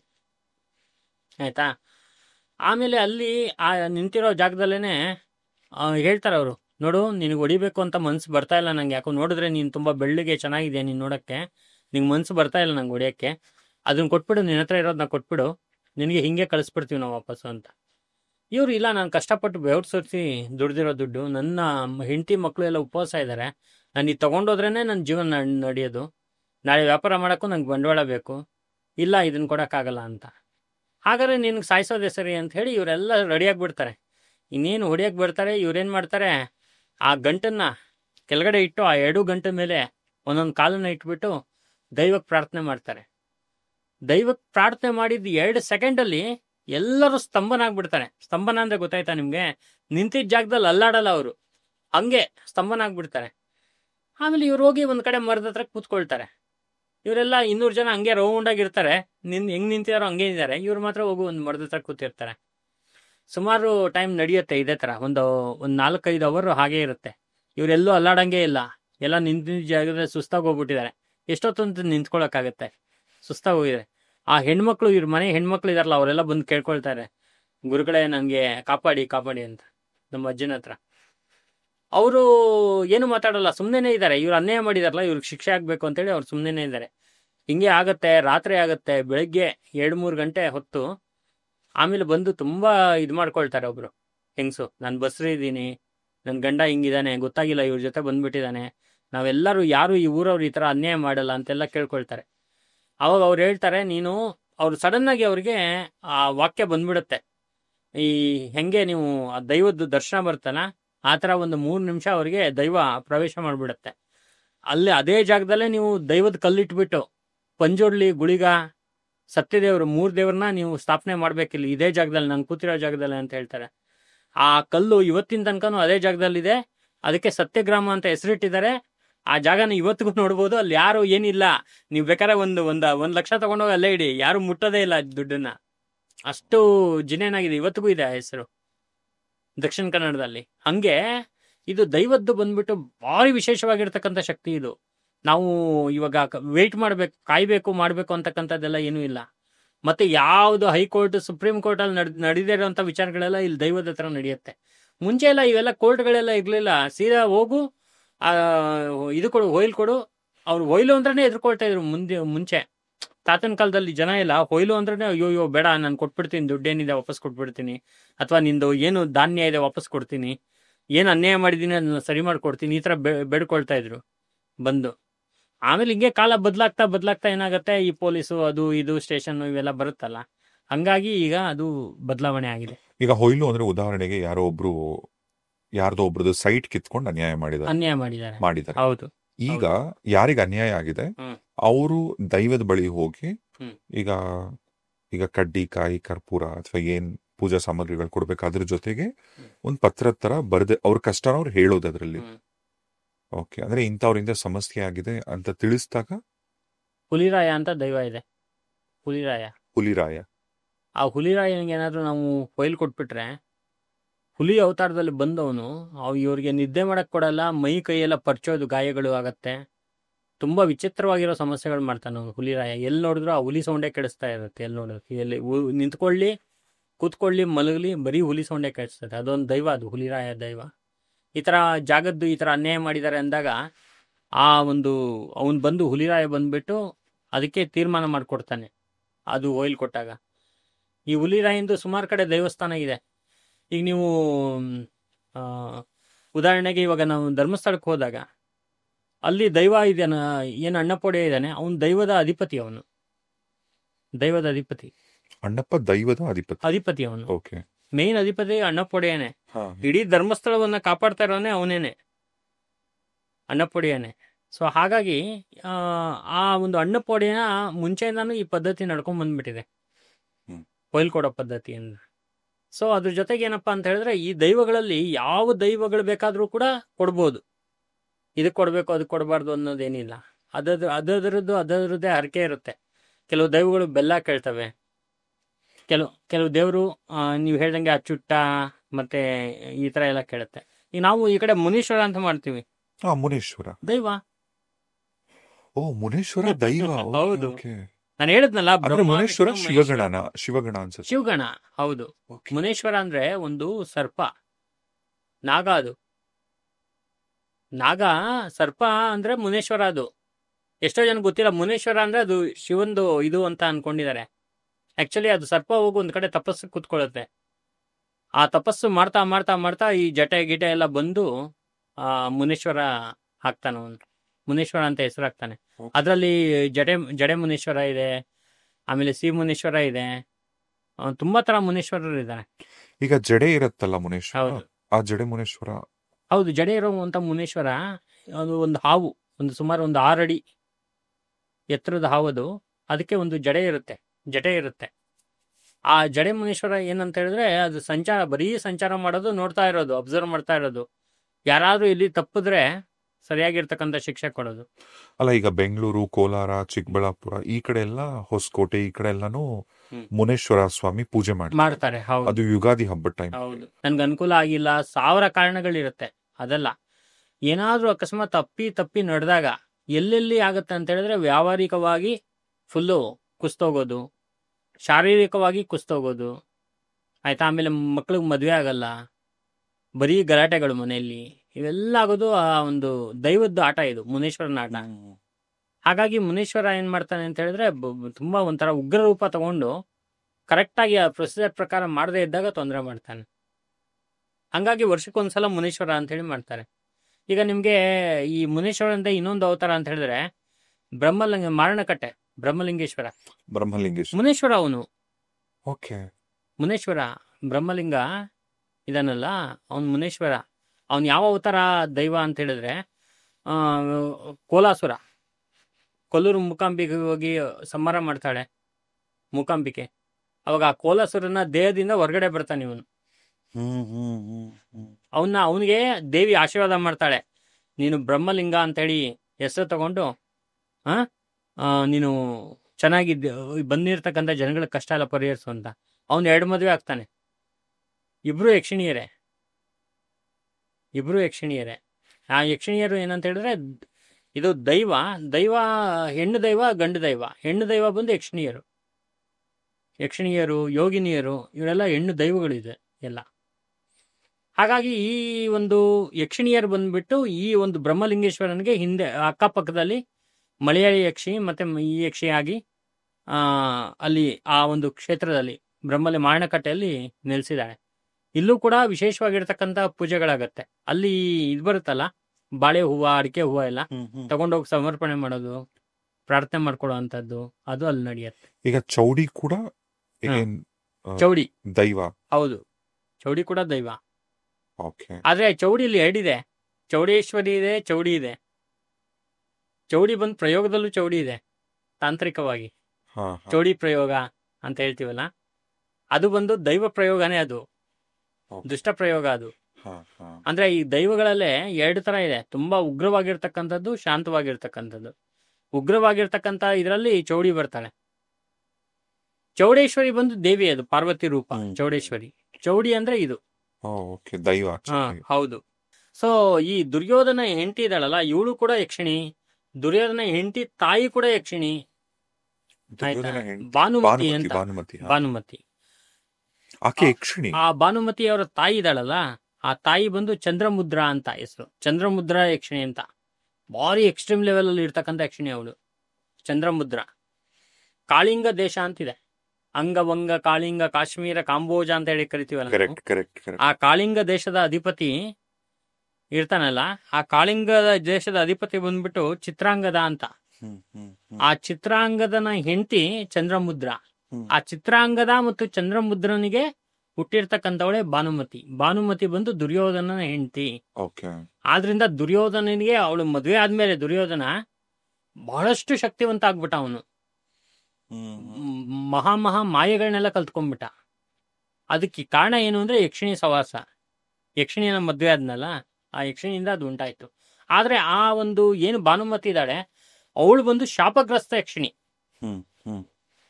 ಅಂದ್ರೆ ಅರ್ಥ ಆಯ್ತಾ ನಿಮ್ಗೆ? ಅಂದ್ರೆ ಸಾತ್ವಿಕವಾಗಿರ್ತಕ್ಕಂಥ ಯಕ್ಷಿಣಿ ಅಲ್ಲ ಅವಳು, ಕ್ರೂರವಾಗಿರ್ತಕ್ಕಂಥ ಶಾಪ ತಗೊಂಡಿರ್ತಕ್ಕಂಥ ಯಕ್ಷಿಣಿ ಅವಳು. ಆದ್ರಿಂದ ಆ ಭಾನುಮತಿನ ಬಾನಾಮತಿ ಅಂತ ಹೇಳಿ ಕರೀತಾರೆ. ಬಾನಾಮತಿ ಅಂದ್ರೆ ತಾಂತ್ರಿಕ ಪ್ರಯೋಗ ಅಂತ ಅರ್ಥ. ಬಾನಾಮತಿ, ಮಾಟ ಮಂತ್ರ ಮೋಡಿ ಕರಿತೀವಲ್ಲ ಅದು. ಮತ್ತೆ ಈಗ ದೈವಗಳಲ್ಲಿ ವಿಶೇಷವಾಗಿ ಗುಳಿಗ ದೈವದ ಬಗ್ಗೆ. ಗುಳಿಗ ದೈವ ಬಂದ್ಬಿಟ್ಟು ಏನಂತ ಹೇಳಿದ್ರೆ, ಈ ದೈವಗಳಲ್ಲಿ ನಾನಾ ದೈವಗಳಲ್ಲಿ ತುಂಬಾ ಶಕ್ತಿಯುತವಾಗಿರ್ತಕ್ಕಂಥ ದೈವದಲ್ಲಿ ಗುಳಿಗ ದೈವ ಒಂದು. ಈ ಗುಳಿಗ ದೈವ ಬಂದ್ಬಿಟ್ಟು ನಂದಿಕೇಶ್ವರ ಏನಿದಾನಲ್ಲ, ಆ ನಂದಿಯ ಒಂದು ಅಂಶ ಗುಳಿಗ. ಅಂದ್ರೆ ಶಿವನ್ ಮುಂದೆ ಇರತಕ್ಕಂತ ನಂದಿಯ ಒಂದು ಅಂಶ ಗುಳಿಗ. ಯಾವ ರೀತಿಯಲ್ಲಿ ಏನ್ ಕೆಲಸ ಮಾಡ್ತಾನಪ್ಪ ಅಂತ ಹೇಳಿದ್ರೆ, ಶಿವನ ಆಜ್ಞೆಯ ಮೇಲೆ ಕೆಲಸ ಮಾಡ್ತಾನ ಅವನು. ಶಿವನನ್ನ ಪೂಜೆ ಮಾಡಿದ್ರೆ ಸೀದಾ ನಮ್ಮ ಹತ್ರ ಗುಳಿಗ ದೈವನೇ ಬಂದು ನಮ್ಗೆ ಅನುಕೂಲ ಮಾಡ್ಕೊಡೋದು. ಅಂದ್ರೆ ಶಿವಗಣ ಅವನು ಗುಳಿಗ. ಸೊ ದೈವಗಳಲ್ಲಿ ಅದೇ ನಾನು ಹೇಳಿದ್ನಲ್ಲ, ಎಲ್ಲಾ ಒಂದು ಗಣಗಳಿವೆ, ಉಪಗಣಗಳಿದೆ. ಆ ಉಪಗಣಗಳನ್ನ ನಾವು ದೈವ ಅಂತ ಹೇಳಿ ಕರಿತೀವಿ. ಸೊ ಹಾಗಾಗಿ ಈ ಗುಳಿಗನ ಒಂದು ಶಕ್ತಿ ಏನಪ್ಪಾ ಅಂತ ಹೇಳಿದ್ರೆ, ಒಂದು ಹಸುವಿನ ರೂಪದಲ್ಲಿ, ಒಂದು ಎಮ್ಮೆಯ ರೂಪದಲ್ಲಿ, ಒಂದು ನಾಯಿಯ ರೂಪದಲ್ಲಿ ಎಲ್ಲಾ ಕಡೆ ಸಂಚಾರ ಮಾಡುವಂಥದ್ದು ಗುಳಿಗ ದೈವದ್ದು. ಅಂದ್ರೆ ಎಲ್ಲಾ ಕಡೆ ಸಂಚಾರ ಮಾಡೋದು ಅಂದ್ರೆ ಯಾರಿಗೆ ಎಲ್ಲಿ ಅನ್ಯಾಯ ಮಾಡ್ತಾ ಇರ್ತಾರೆ ಆ ಒಂದು ರೂಪದಲ್ಲಿ ಬರೋವಂಥದ್ದು. ರೂಪದಲ್ಲಿ ಬಂದು ಅದು ಏನು ತೊಂದರೆ ಆಗಿದೆ ಅದಕ್ಕೆ ಸರಿಪಡಿಸುವಂತ ಕೆಲಸ ಗುಳಿಗ ದೈವದ್ದು. ಈಗ ದೈವಗಳನ್ನ ಎಲ್ಲರೂ ನೋಡ್ಬೋದಾ? ದೈವಗಳನ್ನ ಖಂಡಿತವಾಗ್ಲೂ ನೋಡಿ. ದೈವಾರಾಧನೆ ಬಹಳ ಒಂದು ಅದ್ಭುತವಾಗಿರ್ತಕ್ಕಂಥ ಆರಾಧನೆ. ಆ ದೈವಾರಾಧನೆಯಲ್ಲಿ ನೋಡಿ ಏನಾಗುತ್ತೆ ಇಲ್ಲಿ ಅಂತ ಹೇಳಿದ್ರೆ, ಈ ಕಾಂತಾರ ಮೂವಿ ಬಂದ್ಮೇಲೆ ಒಂದಷ್ಟು ತಪ್ಪುಗಳು ನಡೆದಿದೆ. ಆ ದೈವಗಳನ್ನ ತಗೊಂಡ್ಬಂದ್ಬಿಟ್ಟು ಎಲ್ಲಂದ್ರೆ ಅಲ್ಲಿ ಸ್ಥಾಪನೆ ಮಾಡುವಂಥದ್ದು ಒಂದು. ಎರಡನೇದು, ಆ ಒಂದು ದೈವ ನಮ್ಮ ಮೇಲೆ ಬಂದಿದೆ ಅಂತ ಹೇಳ್ಬಿಟ್ಟು ಸುಮ್ಮನೆ ಆಕ್ಟಿಂಗ್ ಮಾಡಿ ತೋರಿಸುವಂಥದ್ದು. ಕೂಗುವಂಥದ್ದು, ಕಿರ್ಚುವಂಥದ್ದು, ಇದೆಲ್ಲ ಭಾರಿ ಅಪರಾಧ. ಇದು ತೊಂದರೆ. ಇದು ಏನಾಗುತ್ತೆ ಗೊತ್ತಾ, ಅವ್ರಿಗೆ ಆ ಒಂದು ಟೈಮಲ್ಲಿ ಎಂಟರ್ಟೈನ್ಮೆಂಟ್ ಸಿಗುತ್ತೆ. ನೆಕ್ಸ್ಟ್ ಇದರಲ್ಲಿ ಏನಾಗುತ್ತೆ ಅಂತ ಹೇಳಿದ್ರೆ, ಆ ದೈವದ್ದೊಂದು ಅವಕೃಪೆಯಿಂದ ಅವ್ರು ಒಂದಲ್ಲ ಒಂದು ಕಾರಣಗಳಿಂದ ತುಂಬಾ ತೊಂದರೆ ಅನುಭವಿಸ್ತಾ ಬರ್ತಾರೆ. ನಾನು 2-3 ಉದಾಹರಣೆ ನೋಡಿದ್ದೀನಿ ಈ ಥರದ್ದು 2-3 ಉದಾಹರಣೆ ನೋಡಿದ್ದೀನಿ. ನಂಗೆ ದೈವ ಆಹ್ವಾನ ಆಗ್ತಾ ಇದೆ ಅಂತ ಹೇಳೋದು, ಕುಣಿಯೋದು, ಮಾಡೋದು, ಏನಂದ್ರೆ ಅದು ಹೇಳೋದು. ಒಂದು ಎಮ್ಮ ಹಾಗೇನೆ ಆ ಒಂದು ಮೂವಿ ಬಂದ್ಮೇಲೆ, ಈ ಕಾಂತಾರ ಫಸ್ಟ್ ಪಾರ್ಟ್ ಬಂದ್ಮೇಲೆ ಒಂದಷ್ಟು ದಿನದಲ್ಲೇನೆ ನನಗೆ ದೈವ ಬರ್ತಾ ಇದೆ ಅಂತ ಹೇಳ್ಬಿಟ್ಟು ಮನೆಯಲ್ಲೆಲ್ಲ ಇದು ಮಾಡೋದು, ಪ್ರಚಾರ ಮಾಡೋದು, ಹೋಗ್ಬಿಟ್ಟು ದೇವಸ್ಥಾನಗಳಲ್ಲೆಲ್ಲ ಒಂಥರ ಮೈ ಮೇಲೆ ದರ್ಶನ ಬಂದ ಥರ ಕುಣಿಯೋದು, ಇದೆಲ್ಲ ಮಾಡೋದು. ಆಮೇಲೆ ಅವ್ರ ಮನೆಯಲ್ಲಿ ಯಾರಾದರೂ ಹಿಂಗೆ ಜನಕ್ಕೆ ಭಯ ಇರುತ್ತಲ್ವಾ, ಏನಾದ್ರು ಕೇಳೋಕೆ ಬಂದರೆ ಅವ್ರಿಗೆಲ್ಲ ಎಮ್ಮಂಗೆ ಹೆಂಗೆ ಬೇಕೋ ಹಂಗೆಲ್ಲ ಹೇಳೋದು, ನಂಗೆ ಅದು ಬೇಕು ಇದು ಬೇಕು ಅಂತೆಲ್ಲ ಹೇಳೋದು, ಸುಮ್ಮನೆ ನಾಟಕ ಮಾಡೋದು. ಇದೆಲ್ಲ ಮಾಡಿ ಮಾಡಿ ಮಾಡಿ ಏನಾಯ್ತು ಅಂದರೆ ಲಾಸ್ಟ್ಗೆ ಆ ಅಮ್ಮ ಇವಾಗ ಕೋಮದಲ್ಲಿದ್ದಾಳೆ. ಅದು ಆ ರೇಂಜಿಗೆ ಬಂದ್ಬಿಡ್ತಾರೆ. ಅದು ಜನಗಳಿಗೆ ಗೊತ್ತಾಗಲ್ಲ. ಅದರಿಂದ ಇದ್ರ ಬಗ್ಗೆ ಬಹಳ ಎಚ್ಚರಿಕೆ ತಗೋಬೇಕು. ಮತ್ತೀಗ ಹಾಕಿದ್ರೆ ದೈವಗಳು ಯಾರ ಮೇಲೆ ಬರುತ್ತೆ, ಯಾರ ಮೇಲೆ ಬರಲ್ಲ? ನೋಡಿ, ದೈವದ್ದು ಏನಪ್ಪಾ ವಿಶೇಷ ಅಂತ ಹೇಳಿದ್ರೆ, ಈಗ ನಾವು ಏನಕ್ಕೆ ಒಬ್ಬೊಬ್ಬನಿಗೆ ಒಂದೊಂದು ಕೆಲಸವನ್ನ, ಕರ್ತವ್ಯವನ್ನು ಕೊಟ್ಟಿದ್ದೀವಿ ಅಂದ್ರೆ ಅವನಿಗೆ ಆ ಯೋಗ್ಯತೆ ಇದೆ ಅಂತ ಕೊಟ್ಟಿರ್ತೀವಿ. ಈಗ ಡಾಕ್ಟ್ರಿಗೆ ಅವನು ವೈದ್ಯಕೀಯ ನೋಡ್ಕೋಬೇಕು, ಅವ್ನಿಗೋಗಿ ಇಂಜಿನಿಯರ್ ಕೆಲಸ ಮಾಡೋದ್ರೆ ಮಾಡಲ್ಲ. ಅದಕ್ಕೆ ಅದು ಒಬ್ಬೊಬ್ಬರಿಗೆ ಒಂದೊಂದು ಸಂತಾನಕ್ಕೆ ಬಂದ್ಬಿಟ್ಟಿದೆ ಅದು ದೈವ. ಈಗ ನೀವು ದೇವಸ್ಥಾನ ಕಟ್ಬಿಡ್ತೀರಾ ಅಂದ್ಬಿಟ್ಟು ನಿಮ್ಮೇಲೆ ದೈವ ಬರುತ್ತೆ ಆ ಥರ ಇಲ್ಲ. ಅದು ದೈವ ಪಾತ್ರಿಗಳೇ ಬೇರೆ ಇದ್ದಾರೆ. ಅವ್ರಿಗೆ ಕುಲಕ್ಕೆ ಬಂದಿರ್ಬೇಕು. ಅವರು ಒಬ್ಬರಿಂದ ಒಬ್ಬರಿಗೆ ಕೊಡ್ತಾರೆ ಅವರು. ಸೊ ಅವ್ರಿಗೆ ಮಾತ್ರ ಆ ಶಕ್ತಿ ಬರುತ್ತೆ, ಆ ಒಂದು ವಿಶೇಷವಾಗಿರ್ತಕ್ಕಂಥದ್ದು ಬರುತ್ತೆ, ಅವರು ಅದನ್ನ ಮಾಡಬಹುದು. ಈಗ ನಾವು ನೋಡ್ದಂಗೆ ಮೊನ್ನೆ ಮೂವಿ ಬಂದಾಗ ಸುಮಾರಷ್ಟು ನಾನು ಕೇಳ್ತಾ ಇದ್ದೆ ಮೀಡಿಯಾದಲ್ಲಿ, ಎಷ್ಟೋ ಜನಕ್ಕೆ ತೊಂದರೆ ಆಗಿದೆ, ಎಷ್ಟೋ ಜನ ಸತ್ತೋಗಿದ್ದಾರೆ. ಯಾಕೆ ಅಂತ ಹೇಳಿದ್ರೆ ಅದ್ರ ಎಫೆಕ್ಟ್ ಆ ಥರ ಇರುತ್ತೆ ದೈವದ್ದು. ಸುಮ್ಮನೆ ಅಲ್ಲ, ಇವರೆಲ್ಲೋ ಒಂದು ಕಡೆ ಏನೋ ಒಂದು ಮಿಸ್ಟೇಕ್ ಮಾಡಕ್ ಹೋದಾಗ ಅಲ್ಲಿ ಅದು ಎಫೆಕ್ಟ್ ಆಗುತ್ತೆ ಅನ್ನೋದು ತೋರಿಸ್ತಾ ಇದೆ. ಅಂದ್ರೆ ಸಿನಿಮಾ ಶೂಟಿಂಗ್ ಟೈಮಲ್ಲಿ ಇರ್ಬೋದು, ಅದು ಇನ್ನೇನು ರಿಲೀಸ್ ಆಗ್ಬೇಕು ಅಂದ್ರೂ ಸ್ವಲ್ಪ ತೊಂದರೆಗಳೆಲ್ಲ ಆಯ್ತು. ಈ ತರದ ಅಡೆತಡೆಗಳು ಏನಕ್ಕೆ ಬರುತ್ತೆ? ಈಗ ನಿಮ್ಗೆ ಆಪ್ತಮಿತ್ರ ಮೂವಿಲಿ ಏನಾಯ್ತು, ಸೌಂದರ್ಯ ಕತೆ, ಅದು ಒಂದು ಶಕ್ತಿ, ಅದು ಭೂತಶಕ್ತಿ, ಪ್ರೇತಶಕ್ತಿ, ಅದು ನಾಗವಲ್ಲಿ ಅನ್ನೋದು ಅಲ್ವಾ? ಸೊ ಹಂಗಾಗಿ ನೋಡಿ, ಎಲ್ಲೆಲ್ಲಿ ಈ ತರದ್ದು ಮೂವಿಗಳು ಬಂದಿದೆ ಅಲ್ಲೆಲ್ಲ ತುಂಬಾ ತರ ತೊಂದರೆಗಳಾಗಿರೋದೇ ಜಾಸ್ತಿ. ಈಗ ದೈವಗಳು ಹೇಳ್ತಕ್ಕಂತ ಪ್ರತಿಯೊಂದು ಮಾತು ಕೂಡ ನಿಜ ಆಗತ್ತಾ? Right sir. ಈಗ ದೈವ ಮಾತು ಹೆಂಗೆ ಗೊತ್ತಾಗತ್ತೆ ಅಂತ ಹೇಳಿದ್ರೆ, ನೋಡಿ, ದೈವ ಹೇಳೋದು ಯಾವಾಗ್ಲೂ ಕೂಡ ಸತ್ಯವಾಗಿರ್ತಕ್ಕಂಥದ್ದು, ನ್ಯಾಯವಾಗಿರ್ತಕ್ಕಂಥದ್ದು, ಮತ್ತೆ ವಿಶೇಷವಾಗಿ ನಮ್ಮ ಎಲ್ಲಾ ಒಂದನ್ನು ಅಬ್ಸರ್ವ್ ಮಾಡ್ಕೊಂಡು ಹೇಳುವಂಥದ್ದು. ದೈವದ ಮಾತು ಯಾವಾಗ ಅದು ನಿಜ ಆಗತ್ತೆ ಅಂತ ಹೇಳಿದ್ರೆ, ಆ ದೈವ ಪ್ರವೇಶ ಮಾಡಿದ್ಮೇಲೆ ಸುಮಾರು ಒಂದು 3-3/4 ಗಳಿಗೆ ದೈವದ ಒಂದು ವಿಶೇಷವಾಗಿರ್ತಕ್ಕಂಥ ಒಂದು ಎನರ್ಜಿ ಆಹ್ವಾನ ಇರುತ್ತೆ. ಸೊ ಆ ಆಹ್ವಾನೆಯಲ್ಲಿ ಹೇಳಿರುವಂತ ಒಂದು ವಾಕ್ಯ ಬಂದ್ಬಿಟ್ಟು ಬಹಳ ಕರೆಕ್ಟ್ ಆಗಿರ್ತಕ್ಕಂಥ ವಾಕ್ಯವಾಗಿರುತ್ತೆ. ಎಷ್ಟೋ ಒಂದು ಸಲ ಕೆಲವು ರಾಜಕೀಯ ಒಂದು ರಾಜಕೀಯದಲ್ಲಿ ಕೆಲವೊಂದು ಹೇಳಿದ್ದಾರೆ, ಮತ್ತೆ ಚಲನಚಿತ್ರ ನಟನಟಿಯರಿಗೆ ಕೆಲವೊಂದು ಹೇಳಿದ್ದಾರೆ, ಮತ್ತೆ ಈ ಸಾಮಾನ್ಯವಾಗಿರ್ತಕ್ಕಂಥ ಕಷ್ಟಗಳಿಗೆ, ಮೋಸಗಳಿಗೆ ನ್ಯಾಯವಾಗಿರ್ತಕ್ಕಂಥ ಮತ್ತೆ ವಿಶೇಷವಾಗಿರ್ತಕ್ಕಂಥ ಅದು ಒಂದು ಸತ್ಯವಾಗಿರ್ತಕ್ಕಂಥ ನುಡಿಯನ್ನ ಹೇಳುವಂಥದ್ದೇ ದೈವಗಳ ಕೆಲಸ. ಹಾಗಾಗಿ ದೈವಗಳು ಯಾವತ್ತೂ ಕೂಡ ಅದು ಸುಳ್ಳು ಹೇಳಲ್ಲ, ನಿಜವಾಗಿರ್ತಕ್ಕಂಥ ಸತ್ಯವನ್ನೇ ಹೇಳ್ತವೆ ಅಂತಕ್ಕಂಥದ್ದು ನಿಜವಾದ ಮಾತು. ಯಾಕಂದ್ರೆ ದೇವರ ಒಂದು ಆಜ್ಞೆಯ ಮೇರೆಗೆ ನಡೆಯುವಂಥದ್ದು ದೈವಗಳು. ಮನುಷ್ಯರ ಆಜ್ಞೆಯ ಮೇಲೆ ನಡೆಯಲ್ಲ ದೇವರು ಯಾವಾಗ್ಲೂ ಕೂಡ. ದೈವಗಳು ದೇವರ ಆಜ್ಞೆಯ ಮೇಲೆನೆ ನಡೆಯುತ್ತೆ. ಹಾಗಾಗಿ ಅದು ಸತ್ಯವಾಗಿರುತ್ತೆ. ಈಗ ದೇವರಿಗೂ ಮತ್ತೆ ದೈವಕ್ಕೂ ವ್ಯತ್ಯಾಸ ಅಂದ್ರೆ, ಈಗ ದೇವ್ರು ಮಾಡ್ತಕ್ಕಂಥ ಏನೇನ್ ಕೆಲಸ ಇರುತ್ತೆ ಶಕ್ತಿ, ದೈವಗಳಿಗೂ ಅಷ್ಟೇ ಇರುತ್ತಾ? ನೋಡಿ, ದೇವರು ಯಾವಾಗ್ಲೂ ಕೂಡ ಏನಾಗುತ್ತೆ ಅಂತ ಹೇಳಿದ್ರೆ, ದೇವರು ನಮ್ಗೆ, ನಾವು ತುಂಬಾ ಎಷ್ಟೇ ವರ್ಷಗಳ ಕಾಲ ತಪಸ್ಸು ಮಾಡಿದ್ರು ಕೂಡ ನಾವು ದೈವದ ಮುಖಾಂತರನೇ ದೇವ್ರನ್ನ ಪಡ್ಕೋಬೇಕು. ಯಾಕಂದ್ರೆ ದೇವರ ಒಂದು ಅನುಯಾಯಿನೇ ದೈವ. ಈಗ ದೇವರು ನಾವು ಏನು ಶಿವ, ವಿಷ್ಣು ಮತ್ತೆ ಬ್ರಹ್ಮ ಅಂತ ಹೇಳ್ತೀವಿ, ಪಾರ್ವತಿ ಮತ್ತೆ ಸರಸ್ವತಿ ಮತ್ತೆ ಕಾಳಿ ಅಂತ ಹೇಳ್ತೀವಿ. ಈ ತರ 3 ಅವತಾರದಲ್ಲಿರ್ತಕ್ಕಂಥ ಸ್ತ್ರೀಯರು, 3 ಅವತಾರದಲ್ಲಿರ್ತಕ್ಕಂಥ ಪುರುಷರ ಒಂದು ಅನುಯಾಯಿಗಳು ದೈವವಾಗಿರುತ್ತೆ. ಹಾಗಾಗಿ ನಾನಾ ರೀತಿಯಾಗಿರ್ತಕ್ಕಂಥ ದೈವಗಳು ಆ ದೇವರ ಒಂದು ಸ್ವರೂಪಿನೇ ಆಗಿರೋದ್ರಿಂದ, ಆ ದೇವರು ಮತ್ತೆ ದೈವಗಳಲ್ಲಿ ವಿಶೇಷವಾಗಿರ್ತಕ್ಕಂಥ ಶಕ್ತಿ ಇದ್ರೂ ಕೂಡ ದೇವರು ಒಂದು ತುಂಬಾ ಮೇಲ್ಮಟ್ಟದಲ್ಲಿದ್ದು ದೇವರ ಕೆಳಗಡೆ ಕೆಲಸ ಮಾಡ್ತಕ್ಕಂಥದ್ದೆಲ್ಲವೂ ಕೂಡ ದೈವಗಳಾಗಿರುತ್ತೆ ಅಂತಕ್ಕಂಥ ವಿಚಾರ. ಈಗ ಗಂಡು ದೈವ ಅಂದ್ರೆ ಯಾರು, ಹೆಣ್ಣು ದೈವ ಅಂದ್ರೆ ಯಾರು, ಅಂದ್ರೆ ಎಷ್ಟು ಜನ ಇದ್ದಾರೆ? ಗಂಡು ದೈವ ಯಾವುದು ಅಂತ ಹೇಳಿದ್ರೆ ನೋಡಿ, ಪಂಜುರ್ಲಿ, ಜಟಕ್ರಾಯ, ಬಬ್ಬುರಿಯ, ಇವರೆಲ್ಲ ಕೂಡ ಗಂಡು ದೇವರು. ಮತ್ತೆ ಹೆಣ್ಣು ದೈವಗಳು ಅಂತ ಹೇಳಿದ್ರೆ ಎಷ್ಟೋ ಜನ ಯಕ್ಷಿಣಿಯರಿದ್ದಾರೆ, ಯೋಗಿನಿಯರಿದ್ದಾರೆ, ಭೈರವಿಯರಿದ್ದಾರೆ. ಯಕ್ಷಿಣಿಯರಲ್ಲಿ ನಾವು ಶರಪತ್ರಿಕಾ ಯಕ್ಷಿಣಿ ಅಂತ ಹೇಳಿ ಕರಿತೀವಿ. ಮತ್ತೆ ಮಹಾಲಸಾ ದೇವಿ ಒಂದು ಕರಿತೀವಿ, ಸಂತೋಷಿ ಮಾತಾ ಕರಿತೀವಿ, ಮತ್ತೆ ದೀಪ ಯಕ್ಷಿಣಿ ಅಂತ ಹೇಳಿ ಕರಿತೀವಿ. ನಾನಾ ರೀತಿಯ ಯೋಗಿನಿಯರ ಹೆಸರನ್ನ ಹೇಳ್ತೀವಿ. ಮತ್ತೆ ಭೈರವಿಯರ ಹೆಸರನ್ನು, ಇವೆಲ್ಲವೂ ಕೂಡ ಹೆಣ್ಣು ದೈವಗಳು. ಹಾಗಾಗಿ ಈ ಗಂಡು ದೈವಗಳು ಎಷ್ಟು ಒಂದು ಪ್ರಾಮುಖ್ಯವಾಗಿರ್ತಕ್ಕಂಥ ಒಂದು ಕೆಲಸಗಳನ್ನ ಮಾಡ್ತಾವೋ, ಅದೇ ತರ ಹೆಣ್ಣು ದೈವವು ಕೂಡ ಅಷ್ಟೇ ಒಂದು ಶಕ್ತಿಯುತವಾಗಿರ್ತಕ್ಕಂಥ ಕೆಲಸವನ್ನ ಮಾಡ್ತವೆ. ಕೆಲವ್ರು ಏನ್ ಮಾಡ್ತಾರೆ ಅಂದ್ರೆ, ಶಕ್ತಿ ಆರಾಧನೆ ಮಾಡ್ತಕ್ಕಂಥವ್ರೆಲ್ಲ ಈ ಶಕ್ತಿ ದೈವಗಳಿಗೆ ಸಂಬಂಧಪಟ್ಟಿರ್ತಕ್ಕಂಥದ್ದನ್ನೇ ಶಕ್ತಿಯನ್ನೇ ಆರಾಧನೆ ಮಾಡ್ತಾ ಹೋಗ್ತಾರೆ. ಹಾಗಾಗಿ ವಿಶೇಷವಾಗಿರ್ತಕ್ಕಂಥ ಆ ಒಂದು ದೈವಗಳ ಅನುಗ್ರಹದಿಂದ ಎಲ್ಲವನ್ನೂ ಪಡ್ಕೊಳ್ತಾರೆ. ಮತ್ತೆ ಗಂಡು ದೇವರ ಒಂದು ಯಾರು ಅನುಯಾಯಿಗಳು ಇರ್ತಾರಲ್ಲ, ಅವರು ಗಂಡು ದೇವರ ಕೆಳಗಡೆ ಇರ್ತಕ್ಕಂಥ ದೈವಗಳು. ಈ ಪಂಜುರ್ಲಿ, ಜಟಕ್ರಾಯ, ಬಬ್ಬುರಿಯ, ಹುಲಿರಾಯ, ಇವರೆಲ್ಲ ಗಂಡು ದೇವರುಗಳು. ಈ ಗಂಡು ದೈವದ ಒಂದು ಅನುಗ್ರಹವನ್ನ ಪಡ್ಕೋತಾರೆ. ಹಾಗಾಗಿ ಈ ದೈವ ಸಿದ್ಧಿ ಅಂತಕ್ಕಂಥದ್ದು ಬಹಳ ಇಂಪಾರ್ಟೆಂಟ್ ಆಗಿರ್ತಕ್ಕಂಥದ್ದು. ಯಾರು ದೈವ ಸಿದ್ಧಿಯನ್ನ ಮಾಡ್ಕೊಳಕ್ಕೆ ಅಂತ ಹೇಳಿ ಹೊರಟಾನಲ್ಲ, ಅವರಿಗೆ ಬಹಳ ಒಂದು ವಿಶೇಷವಾಗಿರ್ತಕ್ಕಂಥ ಫಲ ಬೇಗ ಸಿಗುತ್ತೆ. ಯಾವುದೇ ತರದ ದುಷ್ಟಶಕ್ತಿಗಳಿರ್ಬೋದು, ಅದನ್ನೆಲ್ಲ ಹೊಡೆದಾಕಿ ಅದರ ಮುಂದೆ ನಿಂತ್ಕೊಂಡು ಜನರಿಗೆ ಕರೆಕ್ಟ್ ಆಗಿರ್ತಕ್ಕಂಥ ನ್ಯಾಯವನ್ನ ಸಲ್ಲಿಸುವಂತದ್ದೇ ದೈವಗಳು. ಈಗ ಕಾಂತಾರ 2 ಸಿನಿಮಲ್ ಕೂಡ ತೋರಿಸ್ತಾರೆ, ಅಂದ್ರೆ ಈ ದೈವಗಳಿಗೂ ಕೂಡ ಬಂಧನ ಮಾಡ್ಬೋದಾ? ನೋಡಿ, ಇದು ಬಹಳ ಒಂದು ಮುಖ್ಯವಾಗಿರ್ತಕ್ಕಂಥ ಕ್ವಶನ್ ನೀವು ಕೇಳಿದ್ದು. ದೈವ ಬಂಧನ ನೋಡಿ, ದೈವ ಬಂಧನ ಮಾಡ್ತಾರೆ, ದೇವರಿಗೆ ಬಂಧನ ಮಾಡ್ತಾರೆ, ದೇವಸ್ಥಾನಕ್ಕೆ ಬಂಧನ ಮಾಡ್ತಾರೆ, ಮನುಷ್ಯರಿಗೂ ಬಂಧನವನ್ನ ಮಾಡ್ತಾರೆ. ಅದಕ್ಕೆ ಸ್ತಂಭನ ಪ್ರಯೋಗ ಅಂತೇಳಿ ಕರೀತಾರೆ. ಮನುಷ್ಯರಿಗೆ ಬಂಧನ ಮಾಡೋದನ್ನ ಸ್ತಂಭನ ಪ್ರಯೋಗ ಅಂತೇಳಿ ಕರೀತಾರೆ. ಆ ಸ್ತಂಭನ ಪ್ರಯೋಗ ಮಾಡಿದಾಗ ಮನುಷ್ಯ ನಿಂತಿರೋ ಜಾಗದಲ್ಲೇ ನಿಂತಿರೋದು, ಕೂತಿರೋ ಜಾಗದಲ್ಲೇ ಕೂತಿರೋದು, ತುಂಬಾ ಆಲಸ್ಯ ಆಗೋದು, ಅವನಿಗೆ ಸಾಯೋ ತನಕನೂ ಅದು ತುಂಬಾ ಎಫೆಕ್ಟ್ ಮಾಡಿಬಿಡುತ್ತೆ. ಅದು ಸ್ತಂಭನ ಪ್ರಯೋಗ ಅಂತ, ಅದು ಬಂಧನ ಪ್ರಯೋಗ ಅಂತ ಹೇಳಿ ನಾವು ಕರೆಯುವಂಥದ್ದು. ಅದೇ ರೀತಿಯಲ್ಲಿ ಒಂದು ದೇವಸ್ಥಾನ ತುಂಬಾ ಚೆನ್ನಾಗಿ ನಡೀತಾ ಇದೆ, ಅನುಕೂಲಕರವಾಗಿದೆ ಅಂತ ಹೇಳಿದ್ರೆ ಅಲ್ಲಿ ಬಂಧನವನ್ನು ಮಾಡುವಂತ ಒಂದು ತಾಂತ್ರಿಕ ವಿಧಾನ ಇದೆ. ಅದೇ ರೀತಿಯಲ್ಲಿ ದೇವರಿಗೂ ದೈವಕ್ಕೂ ಎಲ್ಲ ಬಂಧನವನ್ನು ಮಾಡ್ತಾರೆ. ಯಾವ ರೀತಿಯಲ್ಲಿ ದೈವ ಬಂಧನ ಮಾಡ್ತಾರೆ ಅಂತಕ್ಕಂಥದ್ದು ಬಹಳ ಮುಖ್ಯ.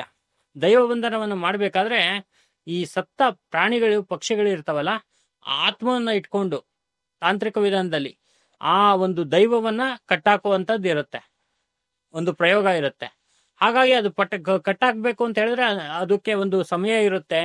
ಯಾರು ಆ ಮಾಂತ್ರಿಕ ಇರ್ತಾನೆ ಅವನಿಗೆ ಬಹಳ ಒಂದು ವಿಶೇಷವಾಗಿರ್ತಕ್ಕಂಥ ಸಿದ್ಧಿ ಇಟ್ಕೊಂಡಿರ್ತಾನೆ. ಹಾಗಾಗಿ ದೈವ ಬಂಧನವನ್ನು ಮಾಡ್ತಾನೆ. ಒಂದು ಸಲ ದೈವ ಬಂಧನವನ್ನು ಮಾಡಿಬಿಟ್ರೆ ಆ ಒಂದು ಊರಿನಲ್ಲಾಗ್ಲಿ, ಆ ಒಂದು ಗ್ರಾಮದಲ್ಲಾಗ್ಲಿ ಬಹಳಷ್ಟು ಜನರಿಗೆ ಕಷ್ಟ ನಷ್ಟಗಳು ಪ್ರಾರಂಭ ಆಗುತ್ತೆ. ಯಾವುದೇ ರೀತಿಯಲ್ಲಿ ಹೋಗಿ ದೈವವನ್ನು ಏನೇ ಬಿಡಿದ್ರು ಕೂಡ ಅದು ಏನು ಒಂದು ಅನುಕೂಲ ಆಗೋದಿಲ್ಲ. ಇದು ದೈವ ಬಂಧನ ಮಾಡುವಂತ ಒಂದು ರೀತಿ. ಈ ದೈವ ಬಂಧನವನ್ನು ಎಷ್ಟೋ ಜನ ಏನಕ್ಕೆ ಮಾಡ್ತಾರಪ್ಪ ಅಂತ ಹೇಳಿದ್ರೆ, ತಮ್ಮ ಕಾರ್ಯವನ್ನ ಸಾಧನೆ ಮಾಡ್ಕೊಳಕ್ಕೆ. ಈಗ ಒಂದು ಊರಿನಲ್ಲಿ ಒಂದು ನಿಧಿ ಇದೆ, ಅಥವಾ ಯಾರೋ ಒಬ್ಬ ಜನಗಳಿಗೆ ಏನೋ ಒಂದು ತೊಂದರೆ ಕೊಡ್ಬೇಕು ಅಂತ ಹೇಳಿದ್ರೆ ಮೊದಲಿಗೆ ಅವರು ಬಂಧನವನ್ನು ಮಾಡುವಂತದ್ದೇ ದೈವಗಳನ್ನ. ಆ ದೈವ ಬಂಧನವನ್ನು ಮಾಡಿ ಎಂಟ್ರಿ ಆಗಿ ಅವರಿಗೆ ಬೇಕಾಗಿರ್ತಕ್ಕಂಥ ವಸ್ತುವನ್ನು ಅಥವಾ ಬೇಕಾಗಿರ್ತಕ್ಕಂಥವರಿಗೆ ತೊಂದರೆಯನ್ನು ಕೊಡಕ್ಕೆ ಪ್ರಾರಂಭವನ್ನು ಮಾಡ್ತಾರೆ. ಮತ್ತೆ ದೇವಸ್ಥಾನಕ್ಕೆ ಏನಕ್ಕೆ ಮಾಡ್ತಾರೆ ಅಂತ ಹೇಳಿದ್ರೆ, ಆ ದೇವಸ್ಥಾನದಲ್ಲಿ ಇರ್ತಕ್ಕಂಥ ಸಂಪೂರ್ಣವಾಗಿರ್ತಕ್ಕಂಥ ಪಾಸಿಟಿವ್ ಎನರ್ಜಿ ಅದನ್ನ ಎಳೆದು ಇವರ ಒಂದು ಅನುಕೂಲ ಮಾಡ್ಕೊಳಕ್ಕೆ ಅಂತ ಹೇಳ್ಬಿಟ್ಟು ಆ ದೇವಸ್ಥಾನಗಳಿಗೆ ಬಂಧನವನ್ನು ಮಾಡುವಂಥದ್ದು. ದೇವಸ್ಥಾನದಲ್ಲಿ ಹೋಗಿ ಅಲ್ಲಿ ಇರುವಂತ ಕಸವನ್ನ ತಗೊಂಡ್ಬರೋದು, ಆ ದೇವರ ಮೇಲೆ ಇರ್ತಕ್ಕಂಥ ಒಣಗಿದ ಹೂವನ್ನ ತಗೊಳ್ಳೋದು, ಹೀಗೆ ಗೊತ್ತಿಲ್ಲದೇನೆ ನಾನಾ ರೀತಿಯಾಗಿರ್ತಕ್ಕಂಥದ್ದನ್ನೆಲ್ಲ ಕಲೆಕ್ಟ್ ಮಾಡಿಕೊಂಡು ದೇವರ ಬಂಧನ, ದೈವ ಬಂಧನ, ಮತ್ತೆ ದೇವಸ್ಥಾನಗಳ ಬಂಧನ, ಸ್ಥಳ ಬಂಧನ, ಮನುಷ್ಯನ ಬಂಧನ ಎಲ್ಲವನ್ನು ಮಾಡುವಂತ ಒಂದು ವಿದ್ಯೆ ತಾಂತ್ರಿಕ ವಿಧಾನದಲ್ಲಿದೆ. ದೈವ ಬಂಧನ ಮಾಡಿದಾಗ ಮಾತ್ರ ಈ ಯಾರು ಆ ದೈವವನ್ನು ಪೂಜೆ ಮಾಡ್ತಾನಲ್ಲ, ಫಸ್ಟ್ ಆ ದೈವಕ್ಕಿಂತ ಮುಂಚೆ ತೊಂದರೆ ಆಗುವಂತದ್ದು ಆ ಮನುಷ್ಯನಿಗೆ ಅಂತಕ್ಕಂಥ ವಿಚಾರ ಬಹಳ ಮುಖ್ಯವಾಗಿರೋದು. ಮತ್ತೆ ಈ ದೇವರಿಗೆ ಅಂದ್ರೆ ದೈವಗಳಿಗೂ ಕೂಡ ಶಕ್ತಿ ತುಂಬ್ತಾರಂತೆ, ಅದು ಹೆಂಗಾಗತ್ತದು? ದೇವರಿಗೆ ಅಥವಾ ದೈವಗಳಿಗೆ ಶಕ್ತಿ ತುಂಬುವಂತ ಒಂದು ವಿಧಾನ ಇದೆ ತಾಂತ್ರಿಕ ವಿಧಾನದಲ್ಲಿ. ಯಾವ ರೀತಿಯಲ್ಲಿ ತುಂಬುತ್ತಾರೆ ಅಂತ ಹೇಳಿದ್ರೆ, ಈಗ ಒಂದು ದೈವ ಅಂತ ಹೇಳಿದ್ರೆ ಯಾವ್ದಾದ್ರು ಒಂದು ತಗೊಳ್ಳಿ, ಈ ಕೊರಗಜ್ಜ ಅಂತಾನೆ ಇಟ್ಕೊಳ್ಳೋಣ. ಆ ಕೊರಗಜ್ಜನ ಒಂದು ದೈವಸ್ಥಾನ ಒಂದ್ ಕಡೆ ಮಾಡಿದಾಗ, ಯಾವುದೋ ಒಂದು ಸ್ಥಳದಲ್ಲಿ ಮಾಡಿದಾಗ ಅಲ್ಲಿ ಶಿವನ ಒಂದು ಶಕ್ತಿಯನ್ನ ಕೊಡುವಂತದ್ದು ಇರುತ್ತೆ. ತಾಂತ್ರಿಕ ವಿಧಾನದಲ್ಲಿ, ಮಾಂತ್ರಿಕ ವಿಧಾನದಲ್ಲಿ ವಿಶೇಷವಾಗಿರ್ತಕ್ಕಂಥ ಶಕ್ತಿಯನ್ನು ತುಂಬುವಂತ ಒಂದು ಕೆಲಸ ಇರುತ್ತೆ. ಅದಕ್ಕೆ ಕೆಲವು ವಸ್ತುಗಳು ಬೇಕಾಗತ್ತೆ, ಕೆಲವು ಗಿಡಮೂಲಿಕೆಗಳು ಬೇಕಾಗತ್ತೆ, ದಿಗ್ವಿಜಯ ಮಹಾಯಂತ್ರಗಳು ಬೇಕಾಗತ್ತೆ, ಮತ್ತೆ ಕೆಲವು ಈ ನವರತ್ನಗಳಿರ್ಬೋದು, ಪಂಚಲೋಹಗಳಿರ್ಬೋದು, ಸಿದ್ಧಿ ಸಾಧನೆಗಳಿರ್ಬೋದು. ಇದರಿಂದ ವಿಶೇಷವಾಗಿರ್ತಕ್ಕಂಥ ಸ್ಥಳಕ್ಕೆ ಮತ್ತೆ ಇರುವಂತಹ ದೈವಗಳಿಗೆ ಶಕ್ತಿಯನ್ನು ತುಂಬುತ್ತಾರೆ. ಒಂದು ಸಲ ಶಕ್ತಿಯನ್ನು ತುಂಬಿದಾಗ ಆ ದೈವದಿಂದ ಬಹಳ ಒಂದು ವಿಶೇಷವಾಗಿರ್ತಕ್ಕಂಥ ಆಕರ್ಷಣೆ ಬಂದು ಒಂಥರದ ಎನರ್ಜಿ ಪಾಸ್ ಆಗಿ ಅದು ಇಡೀ ಊರಿಗೆ, ಇಡೀ ಗ್ರಾಮಕ್ಕೇನೆ ಬಹಳಷ್ಟು ಅನುಕೂಲವನ್ನ ಮಾಡಿಕೊಡುತ್ತಾರೆ. ಹಾಗಾಗಿ ಈ ತಾಂತ್ರಿಕ ವಿಧಾನದಲ್ಲಿ ಈ ತರ ದೈವಗಳಿಗೆ ಮತ್ತೆ ದೇವರಿಗೆ ಶಕ್ತಿಯನ್ನು ತುಂಬುವಂಥದ್ದು ಒಂದು ವಿಧಾನ ಇದೆ. ಬರೀ ದೇವರಿಗೆ, ದೈವಕ್ಕೆ ಮಾತ್ರ ಶಕ್ತಿ ತುಂಬೋದಲ್ಲ, ದೇವಸ್ಥಾನಗಳಿಗೂ ಕೂಡ ಒಂದು ವಿಶೇಷವಾಗಿರ್ತಕ್ಕಂಥ ಶಕ್ತಿಯನ್ನು ಕೊಡುವಂಥದ್ದು ಇರುತ್ತೆ. ಆ ಶಕ್ತಿಯನ್ನು ಕೊಡಬೇಕಾದ್ರೆ ಅದು ಯಾವ ದೇವರು, ಯಾವ ದೈವ, ಎಂಥ ಸ್ಥಳ ಅಂತಕ್ಕಂಥದ್ದೆಲ್ಲವನ್ನೂ ಕೂಡ ಪ್ರಶ್ನೆಯಲ್ಲಿ ಒಂದು ಸಲ ಪ್ರಶ್ನೆಯನ್ನು ಮಾಡಿ ಹೇಳುವಂತ ವಿಧಾನ ಇರುತ್ತೆ. ಹಂಗಾಗಿ ಅದು ತುಂಬಾ ಚೆನ್ನಾಗಿ ಅನುಕೂಲ ಆಗುವಂಥದ್ದು. ಈಗ ಎಲ್ಲರಿಗೂ ಬೇಕಾಗಿರೋದು ಹಣ. ಈಗ ಮಾಡುವ ಕಷ್ಟ ಅಂದ್ರೆ ಶ್ರಮ ಪಡುತ್ತಾ ಹಣನ ಆಕರ್ಷಣೆ ಮಾಡ್ಬೇಕು ಅಂದ್ರೆ ಕೋಟ್ಯಾಧಿಪತಿಗಳಾಗ್ಬೇಕು ಅಂದ್ರೆ ಸಿಂಪಲ್ ಆಗಿ ಯಾವ ಪೂಜೆ ಮಾಡಬೇಕು ಅಥವಾ ಯಾವ ದೇವರು, ಯಾವ ದೈವನ ಉಳಿಸ್ಕೊಬೇಕು? ಜನಗಳು ಯಾವಾಗ್ಲೂ ಕೋಟ್ಯಾಧಿಪತಿಗಳಾಗ್ಬೇಕು, ಅನುಕೂಲ ಆಗ್ಬೇಕು ಅಂತ ಹೇಳಿದ್ರೆ ದೇವರ ಪೂಜೆಗಿಂತ ದೈವದ ಪೂಜೆಯನ್ನು ಮಾಡ್ಬೇಕಾಗತ್ತೆ. ದೈವದ ಪೂಜೆ ಅಂದ್ರೆ ಯಾವ ದೈವ ಅಂತ ಕೇಳಿದಾಗ, ಈಗ ಹೆಣ್ಣು ದೈವದಲ್ಲಿ ಯಾವ್ದಿದೆ ಅಂದ್ರೆ ಯಕ್ಷಿಣಿಯರಿದ್ದಾರೆ. ಆ ಹೆಣ್ಣು ಯಕ್ಷಿಣಿ ಯಾವುದು ಅಂತ ಹೇಳಿದ್ರೆ ಧನದ ಯಕ್ಷಿಣಿ ಅಥವಾ ಮಹಾಲಕ್ಷ್ಮಿ ಯಕ್ಷಿಣಿ, ಪದ್ಮಪ್ರಿಯ ಯಕ್ಷಿಣಿ. ಈ ತರ ಯಕ್ಷಿಣಿಯರು ಬಹಳ ಒಂದು ಐಶ್ವರ್ಯ, ಆರೋಗ್ಯ, ಅನುಕೂಲ ಎಲ್ಲವನ್ನು ಕೊಡುವಂತ ಶಕ್ತಿ ಇರುತ್ತೆ. ಅದೇ ತರ ನಾವು ಈ ಕಡೆ ಬಂದು ಗಂಡು ದೈವದ ಒಂದು ಮೊರೆಯನ್ನು ಹೋದಾಗ ವಿಶೇಷವಾಗಿರ್ತಕ್ಕಂಥ ಈ ಕಲ್ಲುಕುಟಿಕ ಇರ್ಬೋದು, ಅಣ್ಣಪೋಡಿಯ ಇರ್ಬೋದು. ಅಣ್ಣಪೋಡಿಯ ಈ ಇಡೀ ಗಣಗಳಿಗೇನೆ ಒಂದು ಮಾಸ್ಟರ್, ಅವನು ಅಂದ್ರೆ ತಂದೆ ತರ.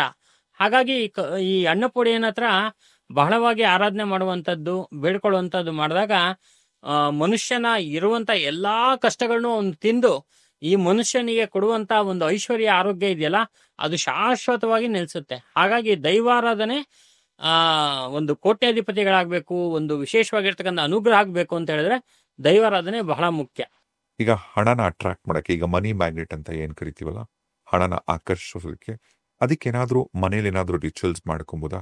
ಈ ಮನಿ ಮ್ಯಾಗ್ನೆಟ್ ತಂತ್ರ ಹಣವನ್ನ ನೋಡಿ, ಎಲ್ಲರೂ ಕೂಡ ಹಣವನ್ನ ಆಕರ್ಷಣೆ ಮಾಡಬೇಕು.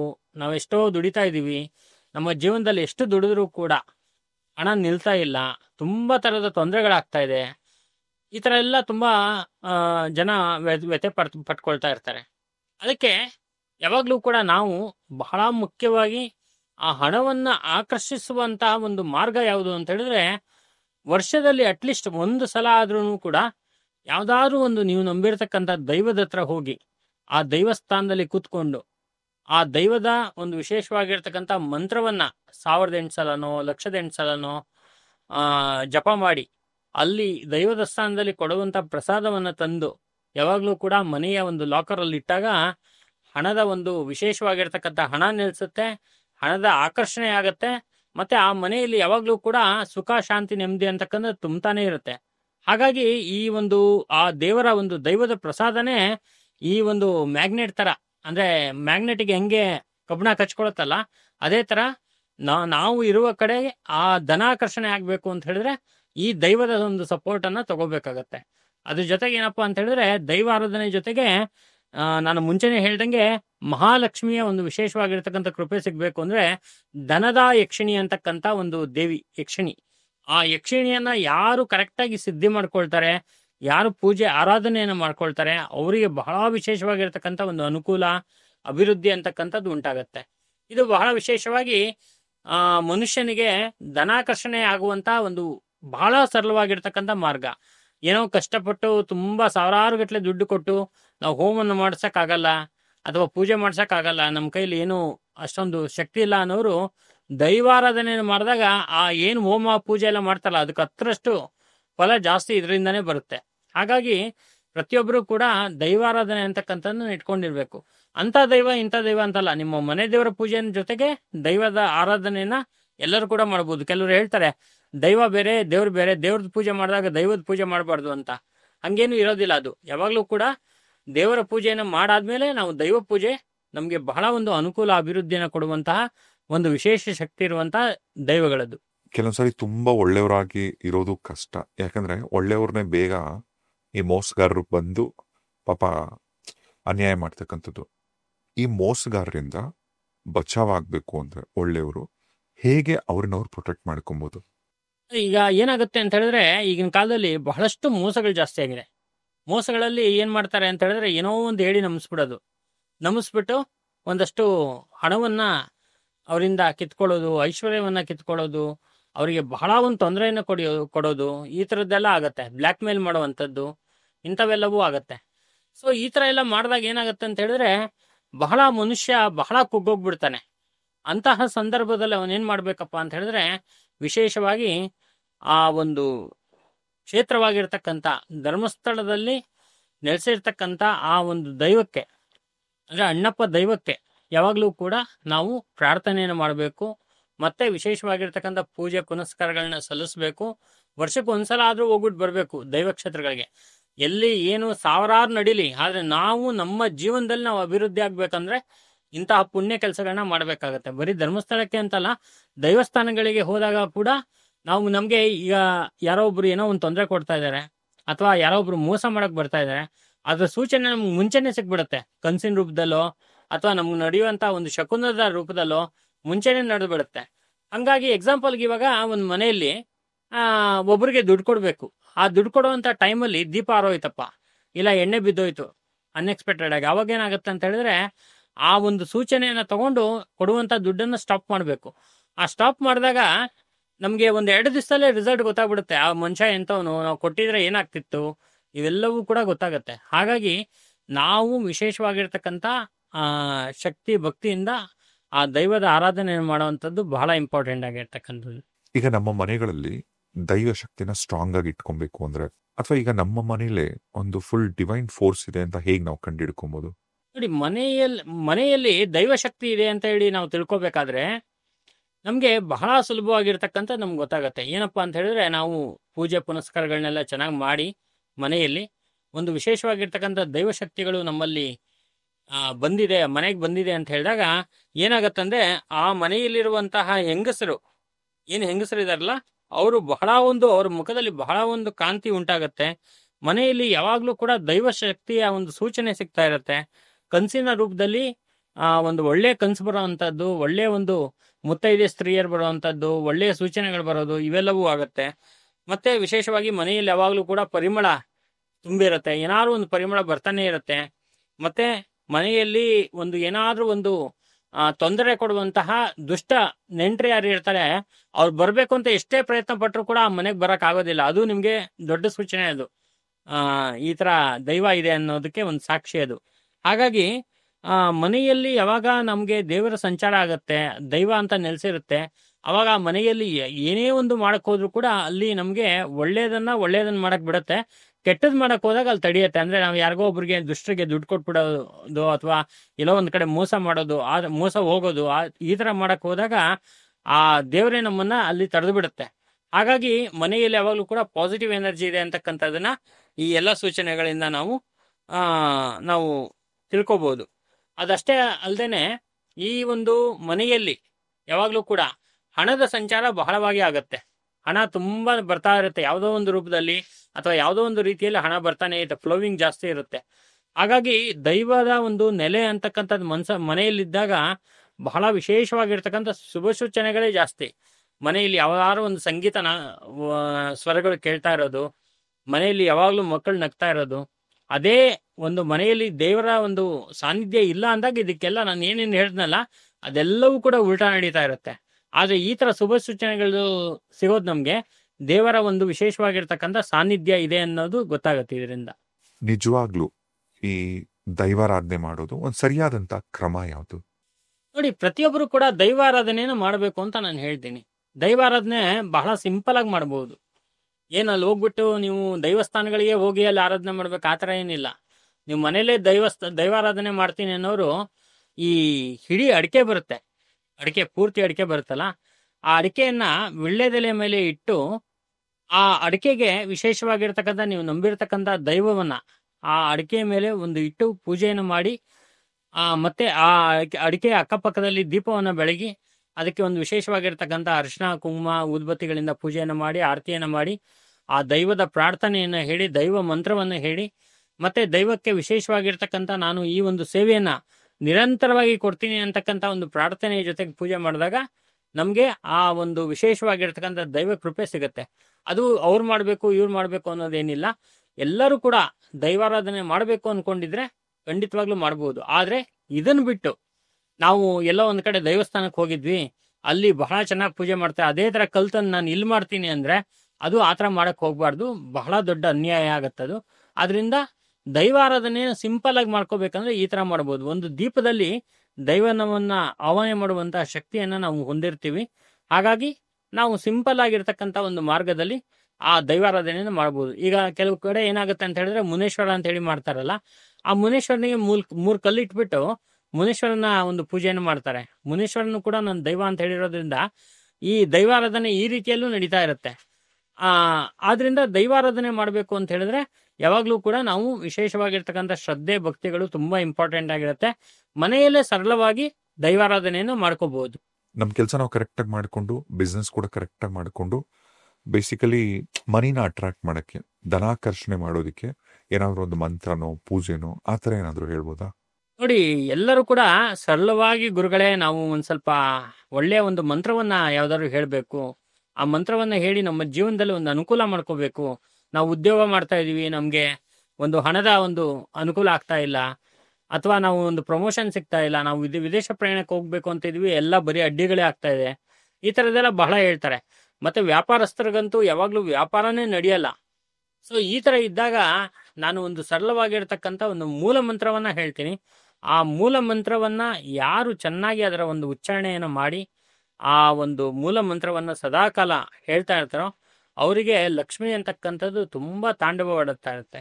ಮೂಲ ಮಂತ್ರ ತುಂಬಾ ಸಿಂಪಲ್ ಆಗಿದೆ. ಆ ಒಂದು ಮೂಲ ಮಂತ್ರವನ್ನ ಯಾವ ರೀತಿಯಲ್ಲಿ ನಾವು ಮಾಡ್ಬೇಕಪ್ಪ ಅಂತ ಹೇಳಿದ್ರೆ, ಯಾವಾಗಲೂ ಕೂಡ ಹಣೆಯಲ್ಲಿ ತಿಲಕವನ್ನ ಇಟ್ಕೊಂಡು, ಕುಂಕುಮವನ್ನ ಹಣೆಯಲ್ಲಿ ಇಟ್ಕೊಂಡು, ಕೈಯಲ್ಲಿ ಸ್ವಲ್ಪ ಕುಂಕುಮವನ್ನ ಇಟ್ಕೊಂಡು ಶ್ರೀಂ ರೀಂ ಅನ್ನುವಂಥ ಮಂತ್ರವನ್ನ 108 ಸಲ, ಒಂದು ದಿನಕ್ಕೆ 108 ಸಲ ಹೇಳಿ ಆ ಒಂದು ಕುಂಕುಮವನ್ನ ನಿಮ್ಮ ಮನೆ ದೇವರು ಯಾವ್ದು ಬೇಕಾದ್ರೂ ಆಗಿರ್ಬೋದು, ಆ ದೇವರ ಒಂದು ಫೋಟೋ ಅಥವಾ ವಿಗ್ರಹದ ಮೇಲೆ ಹಾಕಿದಾಗ ಆ ದೇವರಿಂದ ಬರುವಂತಹ ಎನರ್ಜಿ ಇದೆಯಲ್ಲ, ಅದು ನಮ್ಮ ಎಲ್ಲಾ ಸಮಸ್ಯೆಗಳನ್ನು ನಿವಾರಣೆ ಮಾಡುತ್ತೆ. ಎಷ್ಟೋ ಜನಕ್ಕೆ ಉದ್ಯೋಗ ಇಲ್ಲ ಅಂತವ್ರಿಗೆ ಉದ್ಯೋಗ ಸಿಕ್ಕಿದೆ, ಮತ್ತೆ ಒಂದು ಒಳ್ಳೆಯ ಒಂದು ಅನುಕೂಲ ಆಗಿದೆ, ವಿದೇಶ ಪ್ರಯಾಣ ಎಲ್ಲ ಆಗಿದೆ. ಆ ಕುಂಕುಮವನ್ನು ಕಲೆಕ್ಟ್ ಮಾಡಿ ಇಟ್ಕೊಂಡು ಮನೆಯ ಮೂಲೆ ಮೂಲೆಗೂ ಹಾಕೊಂಡು ಬಂದ್ರೆ ಮನೆಯಲ್ಲಿ ಇರ್ತಕ್ಕಂಥ ಎಲ್ಲಾ ದುಷ್ಟಶಕ್ತಿಗಳು ಹೋಗುತ್ತೆ. ಬಹಳ ಸಿಂಪಲ್ ಆಗಿರ್ತಕ್ಕಂಥ 2 ಬೀಜಾಕ್ಷರ ರೀಂ ಶ್ರೀಂ ಅಷ್ಟೇ. ಈ ಒಂದು ಮಂತ್ರವನ್ನ ಹೇಳಿ ನಿಮ್ಮ ಜೀವನದಲ್ಲಿ ಬಹಳ ಒಂದು ಅದ್ಭುತವಾಗಿರ್ತಕ್ಕಂಥ ಫಲವನ್ನ ನೀವು ತಗೋಬಹುದು.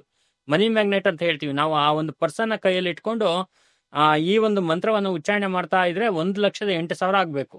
ಆದಾಗ ಮಾತ್ರ ನಿಮ್ಗೆ ಬಹಳ ವಿಶೇಷವಾಗಿರ್ತಕ್ಕಂಥ ಅನುಕೂಲ ಆಗುತ್ತೆ.